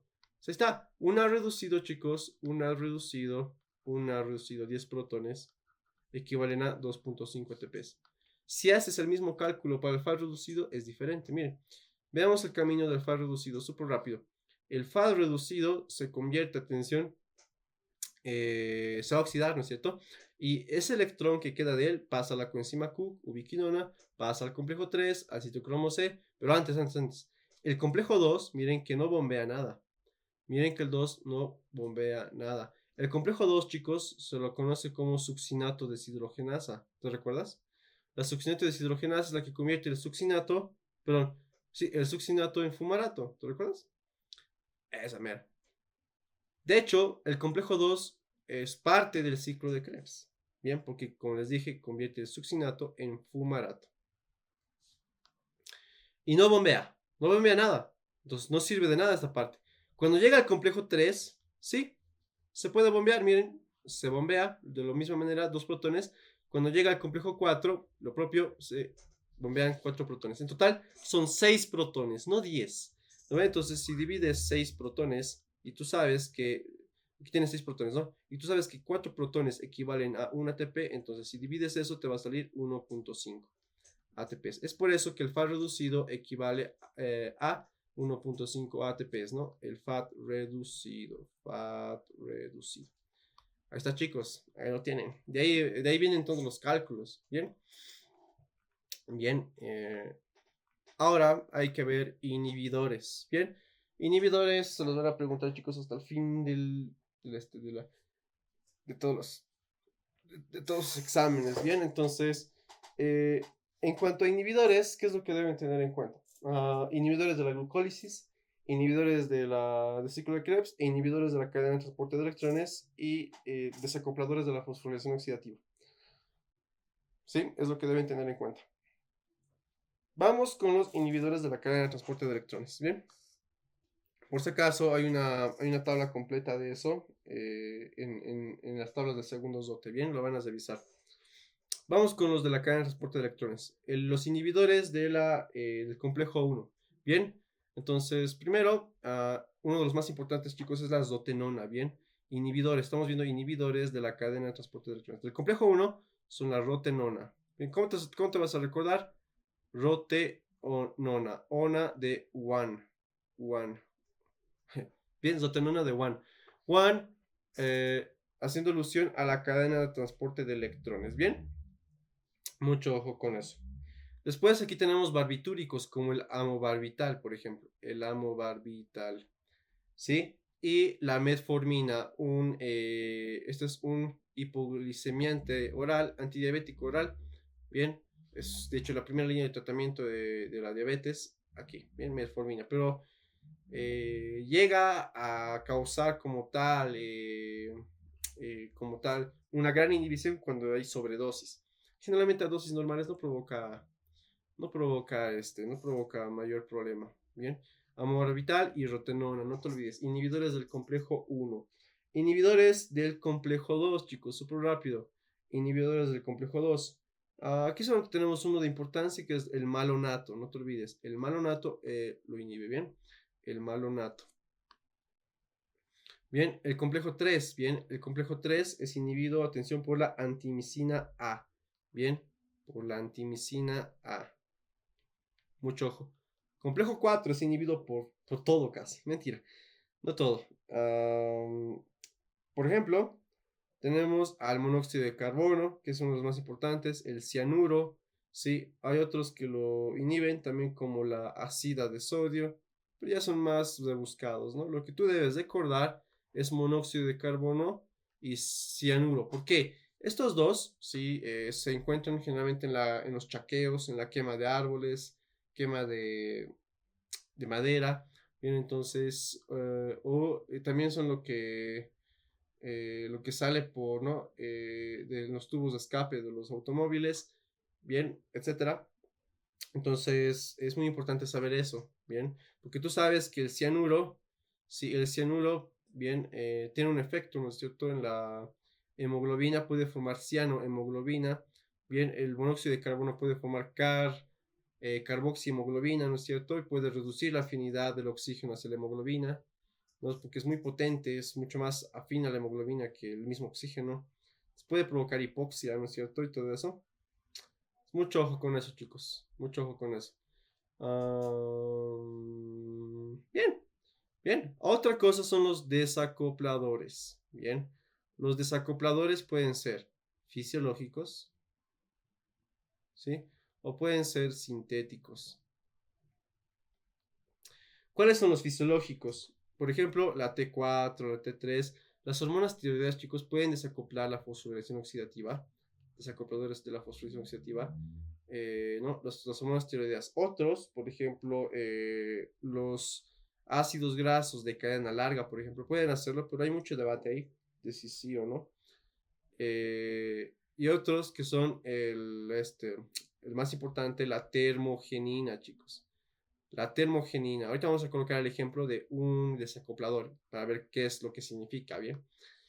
pero en teoría es esto, ¿no? Cadena de transporte de electrones está ligada a la fosforilación oxidativa. Si tú rompes esta relación, no tienes fosforilación oxidativa, ¿no? Eso es un desacoplador. Hace que no funcione la fosforilación oxidativa al romper esta relación. ¿Y cuál es la relación aquí? El gradiente quimiosmótico, o sea, la diferencia de concentración de protones a ambos lados de la membrana. Si esto se disrumpe, si esto se rompe, pues ya no hay fosforilación oxidativa. Bien, bien, bien. Los sintéticos pues, son varios. Pueden ser, por ejemplo, la aspirina, fármacos. Bien. El 2,4-dinitrofenol, entre otros. Sí, aquí puede haber más todavía, pero ahí lo vamos a dejar. Bien. Atención. Aquí el complejo 5 igual puede ser inhibido, ¿sí? Puede ser inhibido por el oligomicina. Bien, la oligomicina puede inhibirlo o el atractilócido. El atractilócido. ¿A qué nivel? A nivel de la subunidad F0 del complejo 5. ¿Qué es eso, Mauro? Esta es la subunidad F0. Esta es la subunidad F1. Bien. La que está inserta en la membrana es la F0. La que está mirando hacia la matriz mitocondrial ahí flotando es la F1. Bien. Y ahí inhibe la oligomicina con el atractilócido. Mauro, ¿cómo funciona esto de la desacoplación de la fosforilación oxidativa? Súper sencillito. Miren. Ok, supongamos que esto es la cadena de transporte de electrones. Supongamos que esto es la fosforilación oxidativa, o sea, el complejo 5. No te olvides que de lo que se encarga la cadena de transporte de electrones es llevar protones, ¿no ve? Al espacio intermembrana, de la matriz mitocondrial al espacio intermembrana. Y lo que pasa es que esos protones vuelven por la fosforilación oxidativa, ¿no? ¿Y qué obtenemos? ATP. Obtenemos ATP y obviamente aquí ya vuelven, ¿no? Los protones, ¿no? Y los protones otra vez se tienen que bombear para poder seguir sintetizando ATP. Para poder seguir sintetizando ATP. Bien, vuelven a bombearse hacia afuera. Bien, vuelven a bombearse hacia afuera los protones. Bien, entonces esa es la relación. De una manera simple, ahí lo he puesto. Pero ¿qué es lo que hace aquí un desacoplador? Un DP. Como la termogenina, por ejemplo. La termogenina es una proteína, chicos, que se encuentra en la membrana mitocondrial interna del tejido graso pardo. Y este, pues miren su función. ¿Qué es lo que hace? Es una bomba de protones, pero al revés. Es decir, lleva los protones hacia de vuelta a la matriz mitocondrial. Entonces, chicos, la pregunta es, ¿habrá gradiente? No va a haber gradiente. Claro, porque todo este protón se está devolviendo a la matriz mitocondrial. Porque la condición, ¿no? Para que funcione el complejo 5, la ATP sintasa, ¿no? Para realizar la fosforilación oxidativa, es que haya este gradiente. Y si no hay este gradiente, no se sintetiza ATP. Si no se sintetiza ATP, bien, ¿qué es lo que ocurre? Pues muchos procesos que dependen de ATP ya no van a funcionar, bien. Pero la cadena de transporte de electrones va a seguir funcionando. Sigue funcionando. Aunque la termogenina esté como que llevando los protones de vuelta a la matriz mitocondrial, la cadena de transporte de electrones le vale. Dice, no, seguiremos. ¿Por qué vamos a parar? ¿No? Entonces siguen llevando los protones hacia el otro lado. Bien, y al final nunca se va a sintetizar ATP, pero la cadena de transporte de electrones sigue funcionando. Y como sigue funcionando, produce calor, chicos. Produce calor. Bien, la cadena de transporte de electrones, chicos, tiene otra función que es producir calor. Y como sigue funcionando a pesar de que esté la termogenina ahí, pues produce más calor. Trabaja más, podemos decir. Bien, trabaja más. Pero no hay síntesis de ATP. Esa es la función del tejido graso pardo, chicos, en los osos, ¿no? En los osos hibernadores, ¿no es cierto? Los osos polares tienen gran cantidad de tejido graso pardo porque deben proteger su cuerpo de bajas temperaturas, ¿bien? Y lo propio pasa con los neonatos. Los neonatos igual nacen con tejido graso pardo y pues, ¿no? Bueno, están en un ambiente más frío, ¿no? Que intraútero, dentro del útero, entonces deben cuidarse también, ¿no? Haciendo termogénesis. Con la termogenina. Por de ahí su nombre. Termogenina o termogen, que realiza termogénesis. ¿Bien? Ahí lo tienen, chicos. Y esa es la misma, lo mismo. Estas bombas de protones pueden ser estimuladas por las hormonas tiroideas. ¿Qué más hemos dicho? Los ácidos grasos de cadena larga, la aspirina, pueden realizar esa desacoplación.